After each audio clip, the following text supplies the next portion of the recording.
కావాలనే మీ కలను నెరవేర్చుకోండి. సంప్రదించండి హెగ్డే ఫెర్టిలిటీ, హైదరాబాద్, తెలంగాణ. అనమాచార్యుల వారి వంటి వాగ్గేయకారులు ఈశ్వర కటాక్షం చేత పొందిన విద్య, వారికి తెలియని సంప్రదాయం, వారికి తెలియని పురాణ సంబంధమైన విషయాలు, వారికి తెలియని ఆరాధన రహస్యాలు ఉండే అవకాశం ఉండదు. అందుకే వారు ఏ ప్రధాన భావనతో ఒక కీర్తనని రచన చేయడం ప్రారంభం చేశారో దానికి సంబంధించిన విషయాన్ని సమగ్రంగా కీర్తనలో ప్రతిపాదించగలుగుతారు. మీరు ఈ కీర్తనని పరిశీలిస్తే ఆయన కొండలలో నెలకొన్న కోనీటి రాయడువాడు అని ప్రారంభం చేశారు. శ్రీ వెంకటేశ్వరుడు కొండలలో నెలకొన్నాడు, 7 కొండలలో ఉన్నాడు అన్న విషయం అందరికీ తెలుసున్న విషయం. అయితే యథార్థానికి భగవంతుడు కొండ మీద ఉండడానికి ప్రధాన కారణం ఏమిటంటే, కొండ మీద ఉన్న దేవుణ్ణి తెలుసుకోవాలంటే కొండ ఎక్కాలి. 84 లక్షల జీవరాశులలో చాలా జీవరాశులు భూమికి అడ్డంగా వెన్నుపాము ఉండేటట్టు పుట్టి అడ్డంగానే వెన్నుపాము పెరిగేటట్టుగా బ్రతుకుతాయి. మనిషి ఒక్కడు భూమికి అడ్డంగా పుట్టి నిలువుగా పెరుగుతాడు. అంటే మనిషి ఒక్కడే ఊర్ధ్వముఖ చలనం చేసి భగవంతుణ్ణి తెలుసుకోగలడు. కొండలలో నెలకొన్నవాడు అన్న మాటకు అర్థం ఏమిటంటే, నువ్వు ఊర్ధ్వముఖ చలనం చేస్తే తెలుసుకోవడానికి అవకాశం ఇచ్చేటటువంటి వాడు. అందుకనే ఆయన ఆనందనిలయ విమానమునందు ఉంటాడు. అసలు ఈశ్వరుడికి పర్యాయ పదం ఆనందం. కృష్ణుడి పేరు కూడా నిజానికి కృష్ అంటే నిరతిశయ ఆనంద ఘనము.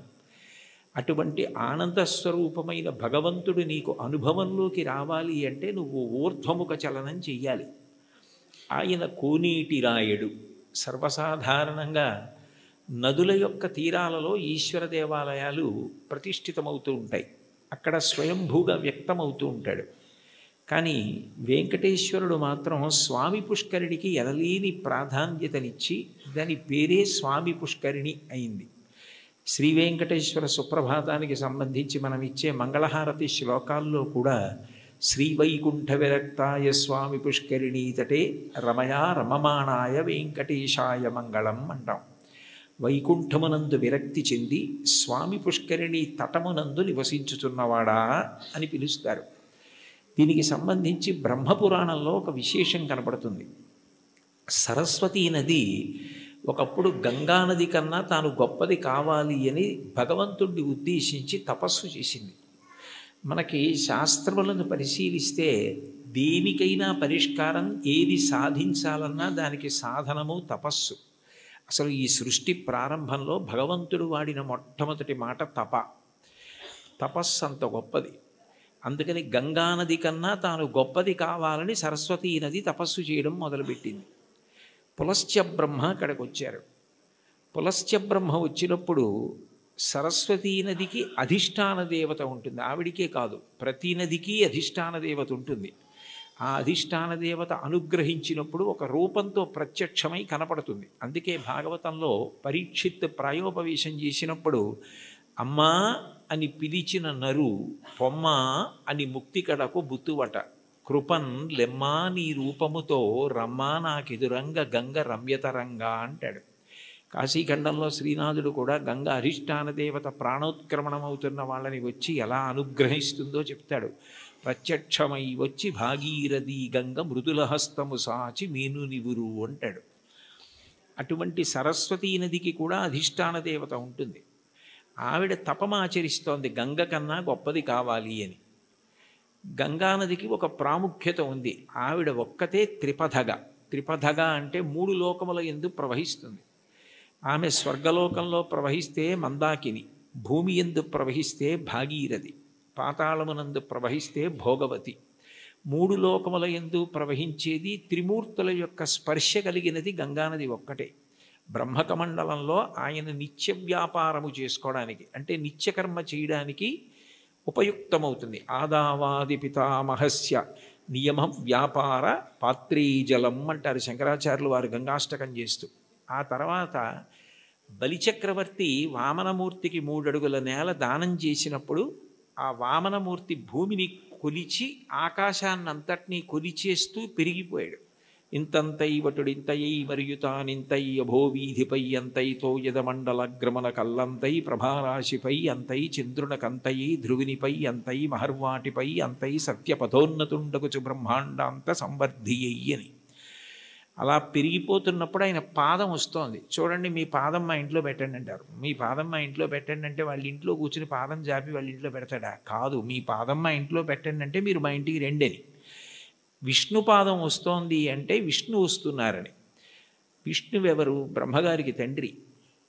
అందుకని బ్రహ్మగారు గబగబా సత్యలోకంలోంచి బయటికి వచ్చి, మా నాన్నగారి పాదం బయటకు వస్తోంది, కొడుకుగా మా నాన్నగారు వస్తున్నప్పుడు ఆయన కాళ్ళు కడగడం నా కర్తవ్యం అని తన పుట్టిల్లిది పొమ్మటంచునజుడుం తన్నాభిపంకీరుహంబు నిరీక్షించి నటించి ఉన్నత పదంబున్ గాంచి తత్పాదశీచనముంచేస కమండలూదకములను చల్లించి తత్తోయముల్ వినువీధిన్ ప్రవహించే దేవనదిగా విశ్వాత్ము కీర్తి ప్రభన్ అంటారు. బ్రహ్మగారు విష్ణుపాదములు గడిగారు ఆ గంగాజలాలతో. తర్వాత భగీరథుడు తపస్సు చేస్తే గంగ పైనుంచి కింద పడుతున్నప్పుడు మధ్యలో పరమేశ్వరుడు దాన్ని పట్టాడు. భవాంగపతితంతోయం పవిత్రమితి పస్పృశు అంటారు రామాయణం బాలకాండలో. శివుడి యొక్క శరీరానికి అంతటికీ తగిలి గంగ ప్రవహించింది. ముగ్గురు మూర్తుల యొక్క స్పర్శని పొందింది. జహ్ను మహర్షి తాగి బయటికి వదిలిపెట్టారు. తస్మాత్ జహ్నుసుతా గంగా ప్రోచ్యతే జాహ్నవీతి చ అంటారు వాల్మీకి మహర్షి రామాయణంలో. జహ్నువు తాగి శరీరంలోంచి బయటికి వదిలిపెట్టారు కాబట్టి జాహ్నవి అయింది. ఋషి తీసుకొచ్చారు కాబట్టి ఋషి స్పర్శని పొందింది, అంటే జహ్నువు శరీరంలోంచి వచ్చింది. భగీరథుడు రాజర్షి, రాజు తీసుకొచ్చాడు కాబట్టి, ఒక ధర్మం కోసం తీసుకొచ్చాడు కాబట్టి అంత పవిత్రమూర్తి అయి సగరులను ఉద్ధరించింది. అంత గొప్పదైన గంగతో సరస్వతి పోటీ పడి తపస్సు చేసింది. ఆ సమయంలో పులస్త్య బ్రహ్మ వచ్చారు. పులస్త్య బ్రహ్మ అంటే రావణ బ్రహ్మకి తాతగారు. రావణ బ్రహ్మ తండ్రి విశ్వవసో బ్రహ్మ, విశ్వవసో బ్రహ్మ తండ్రి పులస్త్య బ్రహ్మ. పులస్త్య బ్రహ్మ బ్రహ్మమానసపుత్రుడు, అంటే తిన్నగా బ్రహ్మగారి యొక్క మనసులోంచి ఆవిర్భవించినటువంటి వాడు. అంత గొప్పవాడైన పులస్త్య బ్రహ్మ వస్తే, సరస్వతీ నది తపస్సు చేస్తున్నాను కదా, ఇప్పుడు నేను లేవవలసిన అవసరం ఏముందని లేవలేదు, స్వాగతం పలకలేదు, అర్ఘ్యపాద్యాదులు ఇవ్వలేదు. ఎంత పూజలో ఉన్నా, ఎంత వ్రతంలో ఉన్నా, ఎంత గొప్ప కార్యం చేస్తున్నా మహాత్ములు వచ్చినప్పుడు లేచి నిలబడి అర్ఘ్యపాద్యాదులు ఇవ్వాలి. అలా ఇవ్వకపోతే పరమదోషం కలుగుతుంది. గజేంద్రమోక్షణ ఘట్టంలో కూడా ఇంద్రజుమ్న మహారాజు గారు అగస్త్యుడు వచ్చి లేచి నిలబడి నమస్కరించి అర్ఘ్యపాద్యాదులు ఇవ్వని కారణం చేతనే గజయోని ఎందు పుట్టవలసి వచ్చింది. ఒకనాడాంధ్రుపుడచ్యుతున్ మనములో నుహించుచున్ మౌనియై అకలంక స్థితియున్నచో కలచజుండచూటికిన్ వచ్చి లేవక పూజింపకయున్న మౌనికని నవ్యక్రోధుడై మూఢాలుబ్ధకిరీంద్రోత్తమ యోని పుట్టుమని శాపం విచ్చ భూవల్లభ అంటారు భాగవతం అష్టమ స్కంధంలో. మహాత్ములు వచ్చినప్పుడు వెంటనే లేచి నిలబడి నమస్కరించి అర్ఘ్యపాద్యాదులు ఇవ్వాలి. అలా ఇవ్వలేదు కాబట్టి అది కట్టి కుడిపేస్తుంది, చాలా పెద్ద పాపం అయిపోతుందన్న దయాహృదయంతో పులస్త్య బ్రహ్మ, నువ్వు ఏ కోరికతో తపస్సు చేస్తున్నావో అది నీకు సిద్ధించకుండుగాక అని శపించాడు. ఆమె చాలా కిన్నురాలైంది. ఇంత గొప్ప కోరికతో నేను తపస్సు చేస్తున్నాను, ఈయన నా కోరిక తీరకూడదని శపించాడు అని బాధపడి, ఈయన బ్రహ్మ యొక్క వంశంలో బ్రహ్మమానసపుత్రుడై వచ్చాడు. కొడుకు విశ్వవసో బ్రహ్మ. ఆ తర్వాత ఎంత గొప్పవాళ్ళు రావాలో ఈ వంశంలో. నీ వంశము రాక్షస వంశమైపోతుంది, బ్రహ్మకోవిదులు రారు, ఇక పైన రాక్షసులు పుడతారు నీ వంశంలో అని శపించింది. ఆయన చాలా బాధపడి, నువ్వు నన్ను ఇట్లా శపించావు, ఆమె త్రిపథ గంగ, ఆమెతో సమానం ఎట్లా కాగలవు? అందుకని నీ దోషము పోయేటట్టు, దాని వలన నీకు ఇబ్బంది రాకుండా ఉండేటట్టు నువ్వు ఎటూ గంగతో సమానం కావడం సాధ్యం కాదు కాబట్టి నేను దానినే శాపవాక్కుగా వదిలే.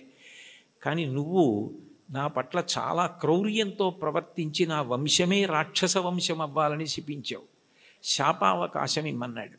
అంటే సరస్వతీ నది అందరూ రాక్షసులైన ఒకడు మహాధర్మాత్ముడు నీ వంశంలో పుడతాడని అందుకే విభీషణుడు పుట్టాడు. తర్వాత సరస్వతీ నది మళ్ళీ తపస్సు చేస్తే నారాయణుడు ప్రత్యక్షమై, గంగతో సమానం నువ్వు కావడం సాధ్యం కాదు, ఆమె త్రిపథగా, అందుకని అట్లాంటి వరం ఇవ్వలేను, కానీ నేను నీకు ఒక ప్రత్యేకమైన వరం ఇస్తున్నాను. సృష్టిలో ఎక్కడా లేని ఒక గొప్ప పుష్కరిణివి నువ్వు అవుతావు. నీ యందు 3.5 కోట్ల తీర్థములు వచ్చి చేరుతాయి. తీర్థం అంటేనే ఋషుల యొక్క నియమాలు, తపఫలాలు అందులో నిక్షేపింపబడి ఉంటాయి.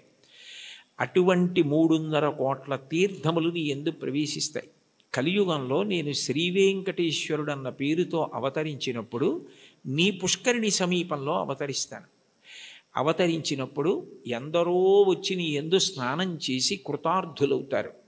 పుష్కరిణిలలో నీకన్నా గొప్పది ఇక ఉండదు.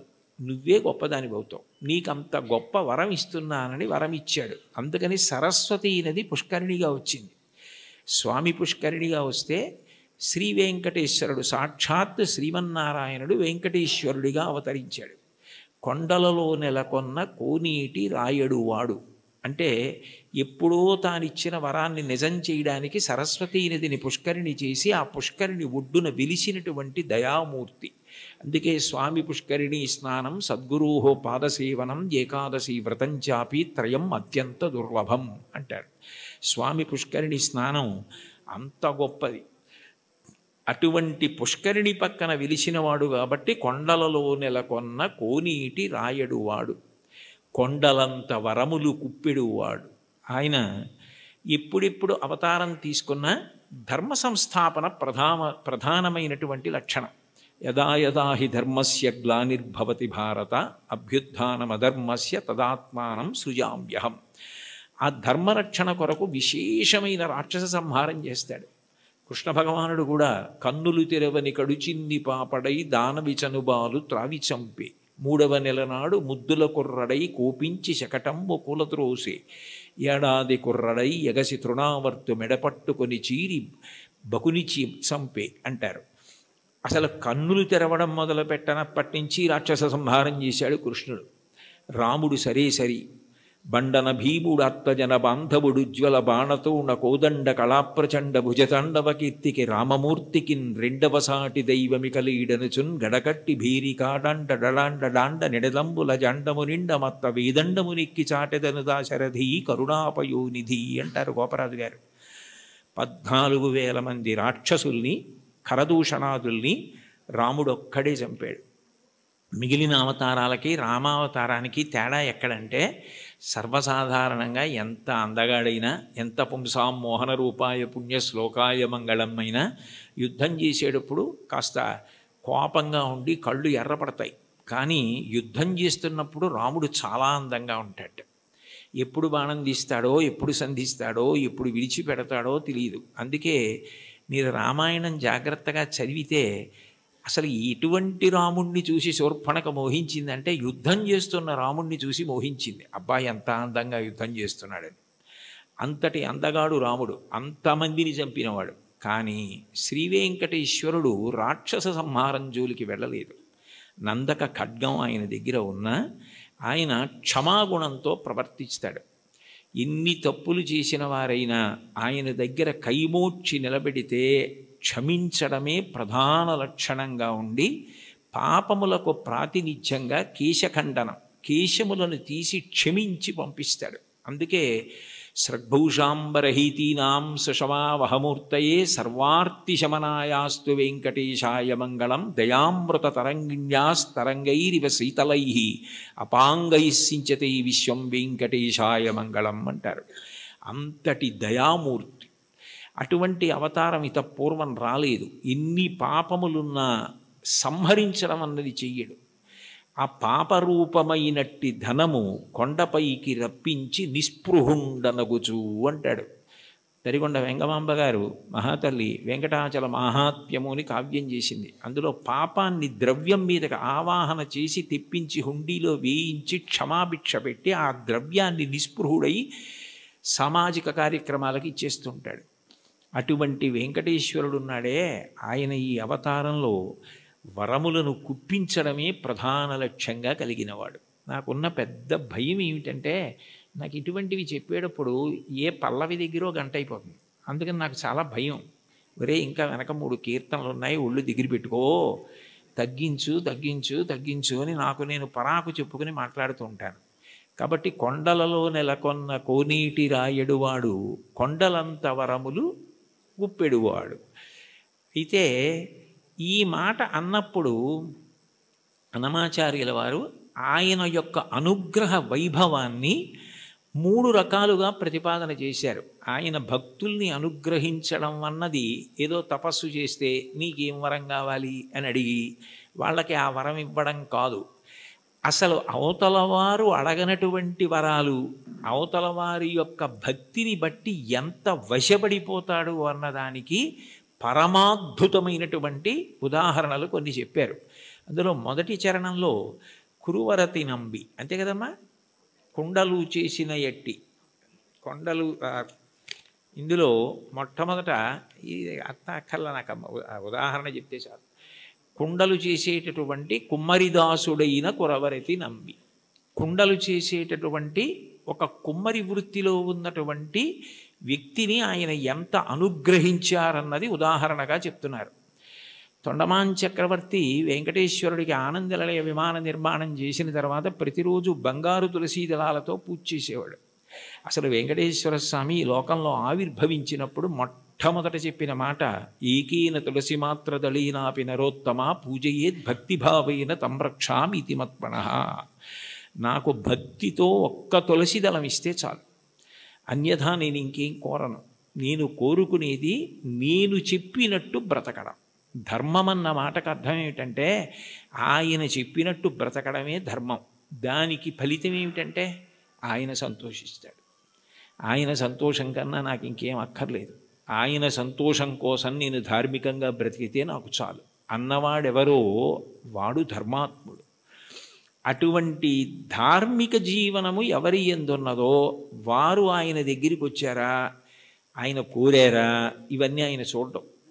దానికి ప్రబల ఉదాహరణ ఏమిటంటే తొండమాన్ చక్రవర్తి బంగారు తులసి దళాలు పూజ చేస్తే తీసేసి పాదాల మించి ఆ భీముడు అన్న ఆ కుమ్మరి ఆయన ప్రతిరోజు కొండలు చేయడం మొదలు పెట్టగానే అసలు దాన్ని వెంకటాచల మహాత్యంలో ఎంత గొప్పగా వర్ణిస్తారు. బంకమన్నుతో దళాలు చేసి కొయ్య వెంకటేశ్వరుడి పాదాల మీద సమర్పణం చేసి మొదలెట్టేవాడు ఆయన. ఆయన వరకు ఆయనకి అది కొయ్య బొమ్మ కాదు, అది వెంకటేశ్వరుడు. అలా నమ్మి చేశాడు ఆయన.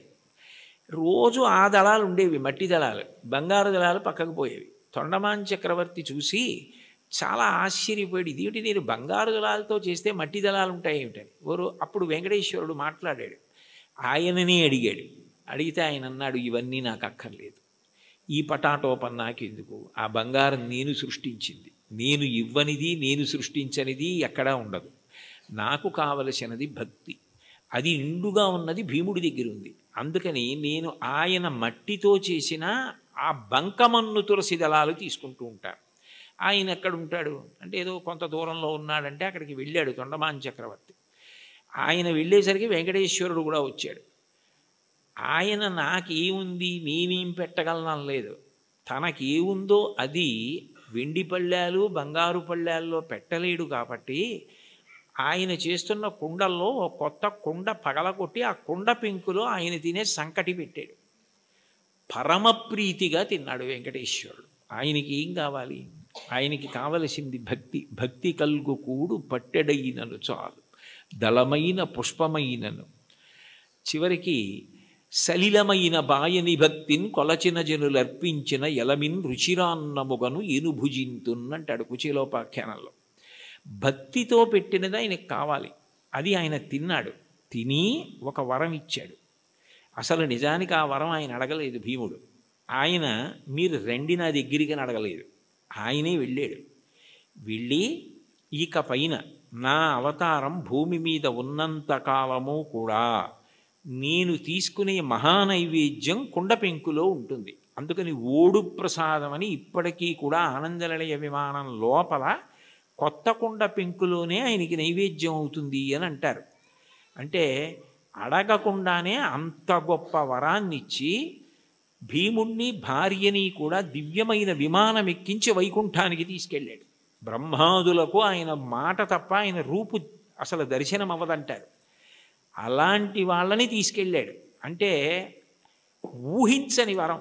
కొండలలో ఉన్నవాడు కొండలంత వరం ఇవ్వగలిగినవాడు, ఊహించలేని వరం ఇవ్వగలిగినవాడు. ఆయనను ఇది ఇవ్వండి అని కాకుండా భక్తితో ప్రేమతో ఆయనని పట్టుకోగలిగితే ఆయన ఏదిస్తాడన్న దాన్ని ఊహించడం కూడా నీకు సాధ్యం కాదు. రెండవ చరణంలో తిరుకచ్చినంబి గురించి చెప్తున్నారు. కాంచీపురంలో తిరుకచ్చినంబి అని బాగా స్వామివారికి ఆంతేవాసిత్వం చేసేవాడైన. ఎంత భక్తుడంటే ఇంచుమించు అర్జునుడిలా సఖ్యభక్తి గెలిపాడు ఆయన. ఉదయం బాలభోగం అంటారు కదా, ప్రాతకాల నైవేద్యం అయిపోయిన తర్వాత అందరు వెళ్ళిపోయేవారు. వరదరాజస్వామి కాంచీపురంలోని ఉండబోయ్ అని తిరుకొచ్చినంబిని కూర్చోబెట్టుకుని లౌకిక విషయాల దగ్గర మొదలుపెట్టేవారు. కాంచీపురంలో ఆ వీధిలో ఆ ఇంట్లో ఏం జరిగింది, ఇక్కడ ఏం జరిగింది, ఖాళీ ఉన్నప్పుడు మనం ఎలా మాట్లాడుకుంటామో అలా మాట్లాడుకోవడం మొదలుపెట్టి తర్వాత శాస్త్ర చర్చ, వేదాంత ప్రవచనం ఇవన్నీ చేస్తూ ఉండేవారు. ఇద్దరు మాట్లాడుకుంటూ ఉండేవారు. మహానైవేద్యం వరకు ఉండి ఆయన అలా పడుకుంటే ఈయన విసినికర్ర పెట్టి విసురుతూ ఉండేవాడు. ఎప్పుడు చూడండి కంచి గరుడ సేవ అంటారు, అలా ఆయనకి ఎప్పుడు విసినికర్ర పట్టి విసురుతూ ఆయనతో మాట్లాడుతుండేవాడు. మహానైవేద్యం తర్వాత నేను కాసేపు విశ్రాంతి తీసుకుంటానంటే ఆయన పాపం ఇంటికి వెళ్ళిపోయేవాడు. తిరిగొచ్చినప్పుడు వెళ్ళిపోయి భోజనం చేసి మళ్ళీ సాయంకాలం స్వామివారి ఆరాధన ప్రారంభానికి వచ్చి మళ్ళీ విసురుతూ ఉండేవాడు ఏకాంత సేవ వరకు. అలా చాలా కాలం గడిచిపోయింది. వీళ్ళిద్దరూ మాట్లాడుకుంటారన్న విషయం కూడా లోకంలో ప్రచారం అయిపోయింది. ఒక రోజున మధ్యాహ్న కాలం ఇంకా దగ్గర పడిపోతుంది, ఇంకా మహానైవేద్యానికి వచ్చేస్తారు. నేను వెళ్ళి మళ్ళీ సాయంకాలం వస్తాను స్వామి అని చెప్పి ఈ తిరుకచ్చినంబి గుడిలోంచి బయటకు వస్తున్నాడు. బ్రహ్మాండమైన వర్షం. ఎలా వెళ్ళాలి? వెళ్ళడం ఆలస్యం అయితే రావడం ఆలస్యం అవుతుంది, రావడం ఆలస్యం అయితే స్వామివారికి విసినికర్ర పెట్టి విసరద్దు, ఎట్లా సేవ ఆలస్యం అయిపోతుంది, ఇంత వర్షం పడుతోంది, ఎలా వెళ్ళడం అని ఆలోచిస్తున్నాడు. ఎవరో ఒక వృద్ధ వైష్ణవుడు ఒక ఆయన వచ్చి స్వామివారు పంపించారు, మీరు గబగబా ఇంటికి వెళ్ళాలట కదా, నేను గొడుగు పడతాను రండి అని చెప్పి గొడుగు పట్టాడు. ఆ గొడుగులో తిరుకచ్చినంబి ఇంటికి వెళ్ళాడు. మీరు భోజనం చేసి రండి, నేను ఇక్కడే ఉంటాను, సాయంకాలం వాన తగ్గకపోతే మళ్ళీ గొడుగులో తీసుకెళ్తానన్నాడు. అని సాయంకాలం మళ్ళీ గొడుగులో ఆయన్ని తీసుకొస్తున్నాడు తిరుకచ్చినంబిని. కొంచెం ఆలస్యమైంది వర్షం వల్ల. ఈలోగా సాయంకాలం సేవ కోసం అర్చకుడు వరదరాజస్వామి గుడి తీసి తలుపులు తీశారు. తలుపులు తీస్తే లోపల స్వామివారు లేరు. వాళ్ళు కంగారు పడిపోయి తిరుకచ్చినంబితో మాట్లాడుతూ ఉంటాడు కదా, ఏం దోషం జరిగిందో చూద్దాం ఆయనకి తెలుస్తుందని ఆయన కోసం వెతికారు. ఆయన లేరు. ఆయన కొంచెం ఆలస్యంగా వచ్చారు. నీకేమైనా తెలుసా నంబి, స్వామివారు ఏమైపోయారు, కనపట్టలేదు, ఏమైనా అపరాధం జరిగిందా, ఎవరినన్నా భక్తులను అనుగ్రహిస్తున్నారా అని కంగారు పడిపోతున్నారు. అదేమిటి నాకు తెలీదు, ఎక్కడికి వెళ్ళిపోయారని చెప్పి ఆయన స్వతంత్రంగా ఇంట్లోకి వెళ్ళి వస్తువుల్ని వెతికే యజమాని ఎలా ఉంటాడో అలా వెళ్ళి అదేమిటి స్వామివారు లేకపోవడం ఏమిటని చూస్తే ఆయన అలాగే పడుకుని ఉన్నారు. అయ్యో ఇక్కడే ఉన్నారు వరదరాజస్వామివారు, మీరు వెతుకుతున్నారు ఏమిటన్నారు. వచ్చి చూసేటప్పటికి ఆయన ఒంటి మీద వర్షపు నీటి చుక్కలు ఉన్నాయి. అంటే తాను తడిసి తిరుకచ్చినంబికి గొడుగు బట్టి తీసుకొచ్చారు. ఆ తిరుకచ్చినంబి ఇంట్లో భోజనం చేసినంతసేపు వరదరాజస్వామి వారు బయట నించున్నారు. బయట నించుని గొడుగు పట్టుకుని నించుని ఆయన వచ్చిన తర్వాత ఆయన్ని తీసుకుని వచ్చారు.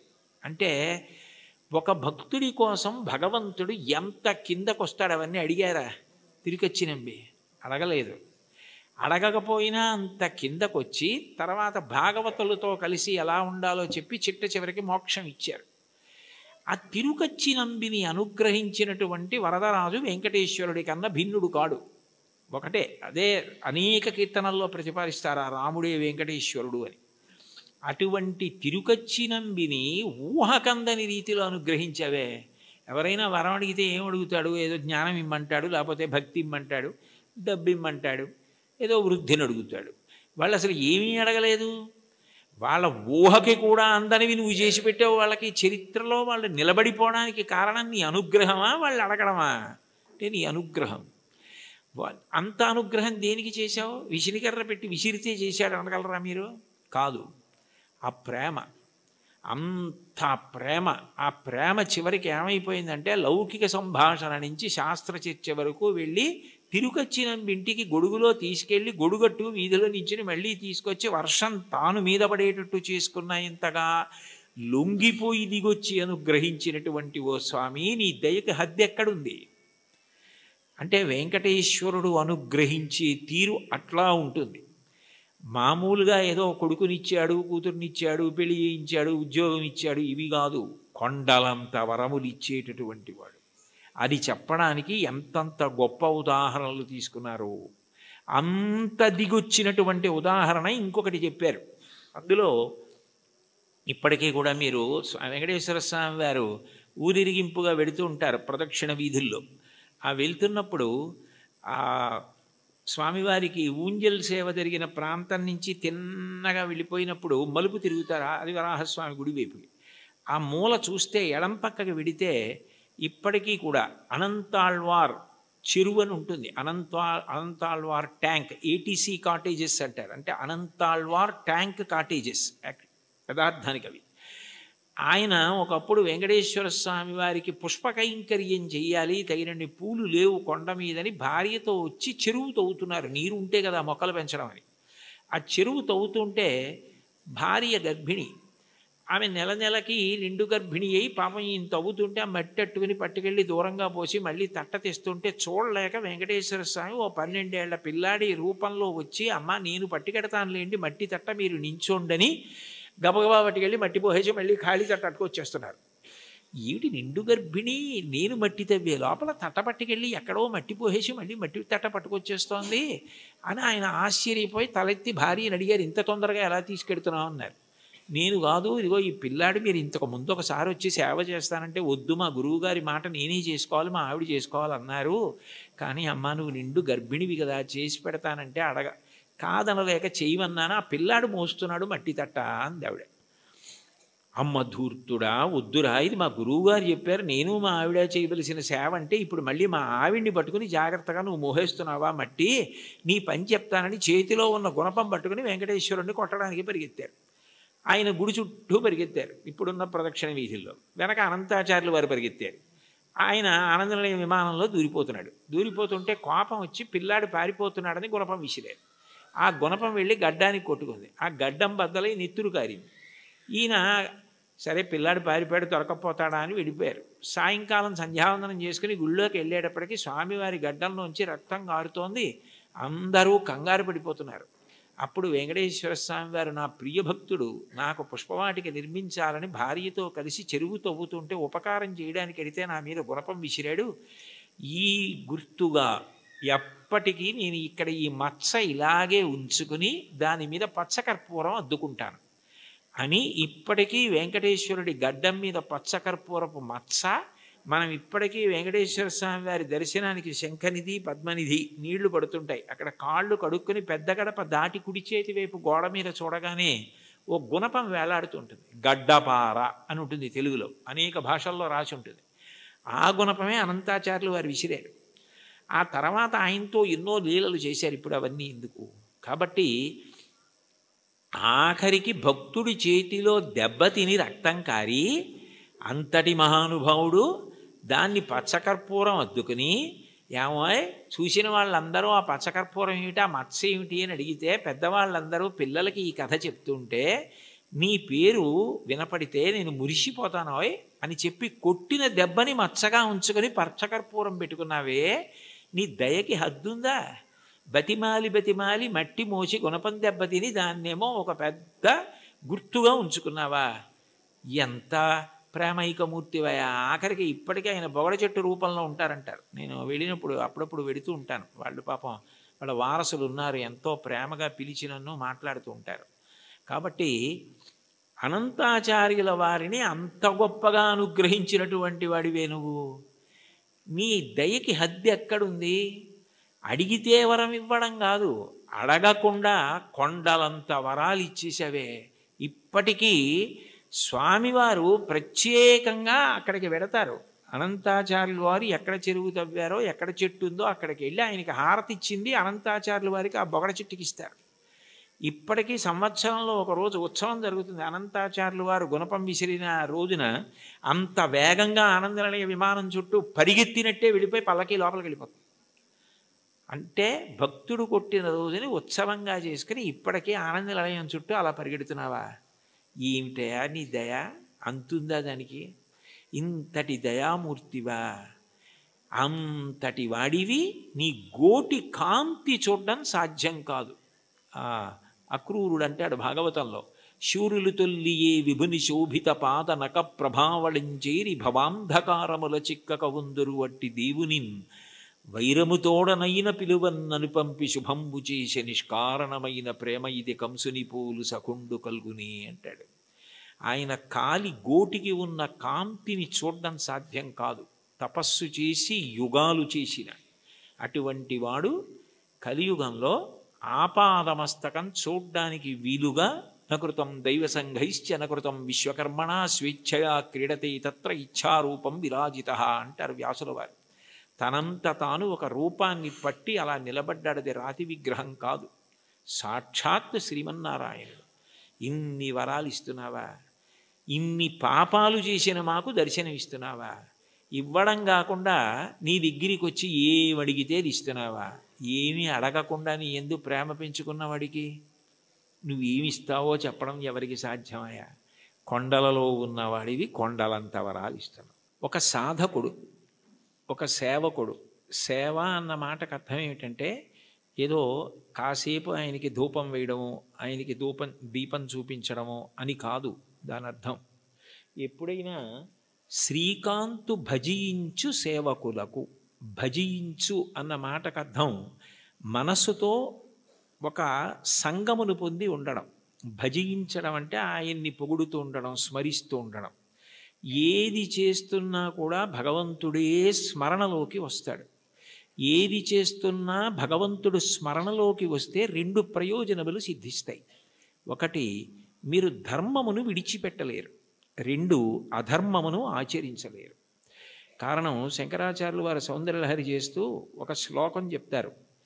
అందులో అంటారు, మనిషి అనేక మాటలు మాట్లాడుతూ ఉంటాడు. ఈ మాట మాట్లాడడానికి అసలు 84 లక్షల జీవరాశులలో మాట్లాడే అదృష్టం పొందడానికి కంఠంలో స్వరపీఠిక మనిషికి పెట్టినవాడెవరు? భగవంతుడు పెట్టాడు. పెట్టినప్పుడు నేను ఏదైనా మాట మాట్లాడే ముందు నాకు భగవంతుడు ఈ స్వరపేటిక పెట్టి మాట్లాడే అవకాశం ఇచ్చాడు. ఎప్పుడో అప్పుడు ఈ శరీరం పతనం అయిపోతుంది. ఇవాళో రేపో 10 ఏళ్ల తర్వాతో 20 ఏళ్ల తర్వాతో శరీరం పడిపోకుండా ఉండదు. జాతస్య హి ధ్రువో మృత్యువు ధ్రువం జన్మమృతస్య చ. శరీరం పడిపోవాలి. పడిపోయినప్పుడు ఈశ్వరుడు ఒక ప్రశ్న వేస్తాడు, అన్ని ప్రాణులలో నువ్వు ఉత్కృష్ట ప్రాణివయ్యావు. కారణం, రెండిటిని ఇచ్చాను. ఒకటి బుద్ధి, రెండు మాట.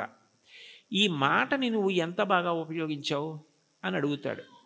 మాట బాగా ఉపయోగపడాలన్నా, ఏది చేస్తున్నా చేత నిగ్రహింపబడాలన్నా అది ఇచ్చినవాడు జ్ఞాపకానికి వస్తూ ఉండాలి. ఆ ఇచ్చినవాడు జ్ఞాపకానికి వస్తున్నాడు అనుకోండి, నాకు మాట ఇచ్చినవాడు భగవంతుడి, నేను ఆయనకి జవాబుదారి అని నాకు అనిపించింది అనుకోండి, పిచ్చి పిచ్చి మాటలు మాట్లాడే అవకాశం ఉండదు, అర్థం లేని ప్రశ్నలు వేసే అవకాశం ఉండదు. ఏదైనా మాట మాట్లాడేటప్పుడు మాట మాట్లాడడం ఎంత జాగ్రత్తగా మాట్లాడాలి, ఎంత సామాజిక ప్రయోజనము కొరకు మాట్లాడాలి. మాట అగ్నిహోత్రంతో వర్ణిస్తుంది వేదం. అగ్ని దాహకత్వం కాల్చేస్తుంది ఏ వస్తువునైనా. మాట అజ్ఞానాన్ని కాల్చేస్తుంది, తెలియనితనాన్ని కాల్చేసేది మాట. ఒకరి దగ్గర మనం తెలియనిది విన్నామనుకోండి, తెలియనితనం పోతోంది. అందుకని మాట అన్నది అంత గొప్పది. మీరు మాట్లాడేటప్పుడు ఇది నాకు భగవంతుడు ఇచ్చాడు, సక్రమంగా వినియోగించుకోవాలి అని మాట్లాడారనుకోండి, అది పూజ. ఎందుకంటే ఈశ్వరుడికి కట్టుబడి మాట్లాడుతున్నారు. మీరు నేను ఇది మాట్లాడను అని ఎందుకంటున్నారంటే ఈశ్వర భక్తి చేత.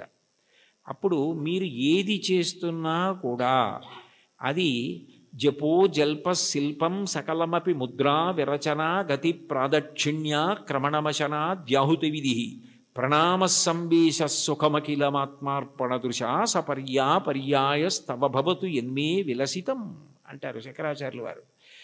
నేను నా చేతిని కదుపుతున్నాను అనుకోండి, ఈ చెయ్యి కదులుతోంది అంటే ఈశ్వర కృప. ఈ చేతిని మీరు బెంగపెట్టుకోకండి అని మంచి మాట మాట్లాడడానికి ఇలా అంటాను తప్ప మీ సంగతి చూస్తానని ఇలా అనను. ఈ చెయ్యి కదలడానికి శక్తి ఆ పరదేవత అయి ఉన్నది. ఈ కదలికలు ఆమె సంతోషించడానికి పనికి రావాలి తప్ప ఆమె నా యందు కాఠిన్యము వహించడానికి ఆమె నన్ను చూసి వీడికి ఎందుకు ఇచ్చాను శక్తి అని అనుకునేటట్టుగా నేను ప్రవర్తించకూడదు. యాదేవి సర్వభూతేషు శక్తి రూపేణ సంస్థిత. ఆ తల్లి నా యందు శక్తిగా ఉంది, దాన్ని సద్వినియోగం చేసుకోవాలి అనుకున్నాను అనుకోండి, నేను అప్రయత్నంగా పుణ్యకార్యామే చేస్తాను తప్ప ఈశ్వరుడు ఖేదము పొందకూడదు. కాబట్టి ఆయన నా యందు అమర్షము పొందకూడదు. కాబట్టి నేను ఎప్పుడూ పాపము చెయ్యకుండా నన్ను నేను నిగ్రహించుకోగలుగుతాను. అది భజించు భక్తి. ఆ స్మరణ ప్రహ్లాదుడిది. పానీయంబులు త్రావుచున్ కొడుచుచున్ భాషించుచున్ హాసలీలా నిద్రాదులు చేయుచున్ తిరుగుచున్ లక్షించుచున్ సంతత శ్రీనారాయణ పాదపద్మయుగళీ చింతామృతాస్వాద సంధానుండై మరచన్ సురారిసుతుడే తద్విశ్వమున్ భూవరా. ఏది చేస్తున్నా భగవంతుడి జ్ఞాపకానికి వస్తూ ఉంటాడు. ఆయనది మహోపకారం. ఆకలేసిందనుకోండి, ఊళ్ళో అన్నీ తెలుసుకుంటున్నాను కానీ నాలో పదార్థం అయిపోయిందని నాకు తెలియదు. మంటగా వస్తే తొందరగా తింటానని క్షుత్తు భరించలేని మంటగా ఆకలి రూపంలో వచ్చి నువ్వే పంటగా భూమి మీద పండి బ్రహ్మాండంలోది పిండాండంలో పడేస్తే జీర్ణం చేసి నేను తిన్న పప్పు కూర పచ్చడి పులుసు ఇవన్నీ లోపలికి వెడితే అహం వైశ్వానరో భూత్వా ప్రాణినాం దేహమాశ్రిత ప్రాణాపాన సమాయుక్తం పచాన్యన్నం చతుర్విధం పచనం చేసి జీర్ణం చేసి పిప్పిని తెల్లవారేటప్పటికీ సంవరణీకండరములు సడలిపోయి బయటికి వెళ్ళిపోయేటట్టు అనుగ్రహించగలిగావా అని ఎప్పుడూ స్మరణ చెయ్యగలిగిన వాడికి ఎప్పుడెప్పుడు ఆయన సేవ చేద్దామా అని అనిపిస్తుంది. అప్పుడు పూజ అంటే అరగంట చేద్దామా 20 నిమిషాలు చేద్దామా అనిపించదు. నా యందు ప్రాణమై నాకిన్ని చేస్తున్న ఆ స్వామి పాదములు నేను ప్రీతితో కడగాలి అని ఆ పాదాలు కడిగేటప్పుడు అంత తాదాత్మ్యతతో కడుగుతాడు, అంత తాదాత్మ్యతతో తుడుస్తాడు. ప్రవర్తించేటప్పుడు అంత తాదాత్మ్యతతో భగవద్భక్తితో ప్రవర్తిస్తాడు. విశ్వమంతా విష్ణువుగానే చూస్తాడు. విశ్వం విష్ణుర్వషత్కారో భూత భవ్య భవత్ప్రభు అని చదవడం వేరు, విశ్వమును విష్ణువుగా చూడడం వేరు. విష్ణువును విశ్వమంతా చూసిన వాడికి విశ్వమే బంధువు, విశ్వమే ఈశ్వరుడు. అప్పుడు ఆయన ప్రవర్తన ఎలా ఉంటుంది? ఆయన దేనిని గాయపరచలేడు. కారణం ఆయనకి కనపడుతున్నది అంతా విష్ణువే. రామకృష్ణ పరమహంస దగ్గరికి వెళ్ళి ఎన్ని చెప్పినా వినడండి వాడు నారాయణుడే అని అడిగాడు వివేకానందుడు. నారాయణుడు కాడని అనకు, మూర్ఖ నారాయణుడను అన్నారు. అంటే అది భక్తి, అంతటా విష్ణువుని చూడగలగడం. అలా భజించి సేవించేటటువంటి వాళ్ళు ఎవరున్నారో వాళ్ళు తరించడానికి నిరోధించగలిగినది ఏముంటుంది అంటే అడ్డము కాగలిగినది బారుమాను అంటారు. మార్కండేయ కృతం సప్తశతి స్తోత్రంలో అర్గళా స్తోత్రం అని ఉంటుంది. అర్గళా స్తోత్రం అంటే బారుమాను నిరోధించున్నది అని. నిరోధించగలదా? ఆపగలదా? అట్లా సేవించగలిగిన వాడెవరున్నాడో, అటువంటి మనసు పొందినవాడెవరున్నాడో వాడు స్వామి యందు ఐక్యము కాకుండా ఆ భక్తియే చివరికి జ్ఞానమై మోక్షకారణం అవుతుంది, ఆయన యందు కలిసిపోతుంది. ఆ ప్రవహించిన భక్తి నది వెళ్ళి సముద్రమునందు కలిసిపోయినట్లు. భక్తికి చరమాంకం ఏమిటంటే ఈశ్వరుణ్ణి చేరిపోవడమే. దానికి ప్రతిబంధకాలు ఉంటాయి కానీ అడ్డలేవు. శంకరాచార్యులు వారు శివానంద లహరిలో ఒక అద్భుతమైన శ్లోకం చెప్తారు. అందులో అంటారు, అంకోలం నిజబీజ సంతతి రయస్కాంతోఫలం సూచికా సాధ్వీ నైజ విభుం లతాక్షితిరుహం సింధు సరిద్వల్లభం ప్రాప్నోతీహ యథా తథా పశుపతే పాదారవిందద్వయం చేతో వృత్తిరుపేత్య తిష్టతి సదా సా భక్తిరిత్యుచ్యతే అంటారు. నది సముద్రాన్ని చేరుకోవడానికి బయలుదేరుతుంది. ఎవరు దారి చూపిస్తారు? ఓ నది ఇలా వెళ్ళు సముద్రం వస్తుందని చెప్తారా? చెప్పరు. నది వెళ్ళిపోతూ ఉంటుంది. వెళ్ళిపోతున్నప్పుడు ఏ చంద్రశేఖరేంద్ర సరస్వతి మహాస్వామి వంటి మహాపురుషులో స్నానం చేస్తారు. అంతటి మహానుభావుడు ఇక్కడ స్నానం చేశాడని నది ఆగదు. ఒక ధూర్తుడు మూత్ర విసర్జన చేస్తాడు, అవమానమని బెంగపెట్టుకోదు. ఒక ముళ్ళ కంప వీపు చీరుతుంది, బొడ్డు నుంచి వంగి బాధపడదు. ఒక చోట బొగడపూల చెట్టు పువ్వులు రాలుస్తుంది, పొంగిపోదు. మానవమానములు దాటి సముద్రమును చేరడమే తన పరమ ప్రయోజనంగా తాను వెళ్ళిపోతుంది. కుంతీదేవి కృష్ణుని అడుగుతుంది భాగవతంలో, యాదవులందు పాండుసుతులందు నాకు మోహ విచ్ఛేదము చెయ్యుమయ్య ఘనసింధువు చేరిడి గంగభంగి నీపాద సరోజ చింతనముపై ఆయన యందు మనసుండడం అలవాటైపోయిన వాడెవరో ఆయనను ఈశ్వరుణ్ణి చేరకుండా ఆపగలిగినది లేదు. అందుకే దాని విషయంలో ఒక విచిత్రమైనటువంటి మాట చెప్తుంటారు. ఆఖరికి భగవంతుని యందు ఐక్యమైపోయే స్థితిలో కూడా భక్తి యొక్క దార్ఢ్యం ఎలా ఉంటుందంటేట ఇంకా భగవత్ సేవ ఎందే ప్రీతి పొంది ఉంటుందిట. అయ్యో చూడండి, దానికి నేను మీకు ఒక ఉదాహరణ చెప్పాలంటే, నాకు కూతురుంది, కొడుకున్నాడు. నా కూతుర్ని నేను ఎంతో ప్రేమగా పెంచి పెద్ద చేశాను, చదివించాను. దానికి పెళ్లి సంబంధం నేనే చూశాను. యోగ్యమైన వరుడు, మంచి కుటుంబం అని దానికి పెళ్లి చెయ్యాలని అబ్బో చాలా కష్టపడ్డాను. నేను కట్టుకున్న ఇల్లు ఒకటి అమ్మేశాను. పెద్దాపురం నాకున్నది ఆ ఇల్లు ఒక్కటే, అది అమ్మేశాను. ఇప్పుడు వేరే ఇల్లు కట్టుకున్నాను అనుకోండి కాకినాడలో. ఆ ఇల్లు అమ్మేశాను. ఆ డబ్బు పెట్టి ఎంతో బాగా పెళ్లి చెయ్యాలని ఎంతో తాపత్రయపడి దానికి నిజంగా అంత బాగా పెళ్లి చేసి కన్యాదానం చేసేసి ఇంటికి వచ్చి బావురుమని ఇచ్చాను పూజామందిరంలో. అయ్యో నా కూతురు వెళ్ళిపోతోంది అత్తారింటికని.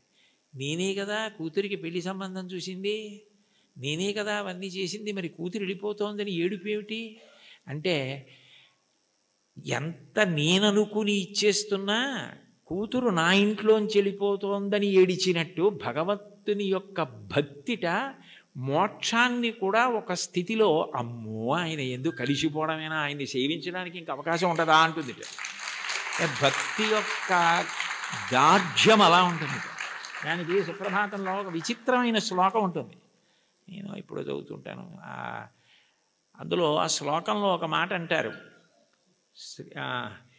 అందులో స్వామివారిని స్వర్గాపవర్గ నిరపేక్ష నిజాంతరంగా కల్పాగమా కలనయా కులతాం లభంతే శ్రీవేంకటాచలపతే తవ సుప్రభాతం అంటారు. స్వర్గాపవర్గ నిరపేక్ష నిజాంతరంగా తద్గోపురాగ్రశిఖరాణి నిరీక్షమాణా. స్వర్గము అపవర్గము, ఉత్తమలోక ప్రాప్తి, మోక్షము ఏమిస్తున్నా కూడాట వెళ్ళిపోతూ వెళ్ళిపోతూ ఆనందనిలయ విమానం చూసి అవన్నీ మాకు వద్దు ఇక్కడ ఉంటామంటారు. అంటే భక్తి యొక్క తాత్పర్యం అలా ఉంటుంది. ఆ మనసు భజించి సేవించడానికి అలవాటు పడిపోయిన వాడు పతనం అయ్యేటట్టుగా చూడగలిగినది లోకంలో ఉంటుందా? వాడికి ఆకాశం అడ్డం కాదు, పాతాళం అడ్డం కాదు. పైకి వెళ్ళేవాడికి పాతాళం అడ్డం ఏమిటి? ఎవరికైనా పైకి ఎడుతుంటే ఆకాశం అడ్డం అవ్వాలి, ఇంకోటి అడ్డం అవ్వాలి. పాతాళం అడ్డం ఎలా అవుతుందంటే కింద పడితే పాతాళం అడ్డం అవుతుంది. బాగా కింద పడిపోదాం అనుకున్నానండి, నాకు పాతాళ లోకం అడ్డొచ్చింది అనాలి. ఈశ్వరుణ్ణి చేరాలనుకున్నవాడు పైకి ఎడతాడు కానీ కిందకి ఎడతాడా? అంటే ఒకవేళ ఓ తప్పు చేసి కిందకి వెళ్ళిపోయినా ఈశ్వరుడు వాడిని ఏం బాధ పెట్టడు. వాడిని మళ్ళీ పైకెత్తే పూచి ఆయనే తీసుకుని పైకెత్తుతాడు. అందుకని పాతాళం అవడం అవదు, కింద పడ్డా కూడా వాడికి అంత కింద పడ్డా అంత పైకి ఎక్కుతాడు. దానికి ఉందా అంటే ఉంది. ఉదాహరణ బలిచక్రవర్తే ఉన్నాడు. అంత ఇంద్రుణ్ణి గెలుద్దామనుకున్నవాడు గెలవలేక గురువుగారిని శుక్రాచార్యుల వారిని పట్టుకుని విశ్వజిత్ యాగం చేసి అగ్నిహోత్రంలోంచి బంగారు రథం, గుర్రాలు, గొప్ప గొడుగు, అక్షయబాణ తూణీరాలు, ధనస్సు అన్నీ పొంది ఇంద్రుణ్ణి ఓడించి అంత గొప్పవాడైతే ఇంద్రుడు బృహస్పతి దగ్గరికి వెళ్ళాడు. ఆయన గురువుగారు శుక్రాచార్యుల వారిని ఆశ్రయించాడు. నేను మా గురువుగారు మీ దగ్గరికి వచ్చాను, నేను ఎలా ఓడించాలి బలిచక్రవర్తిని అని అడిగాడు.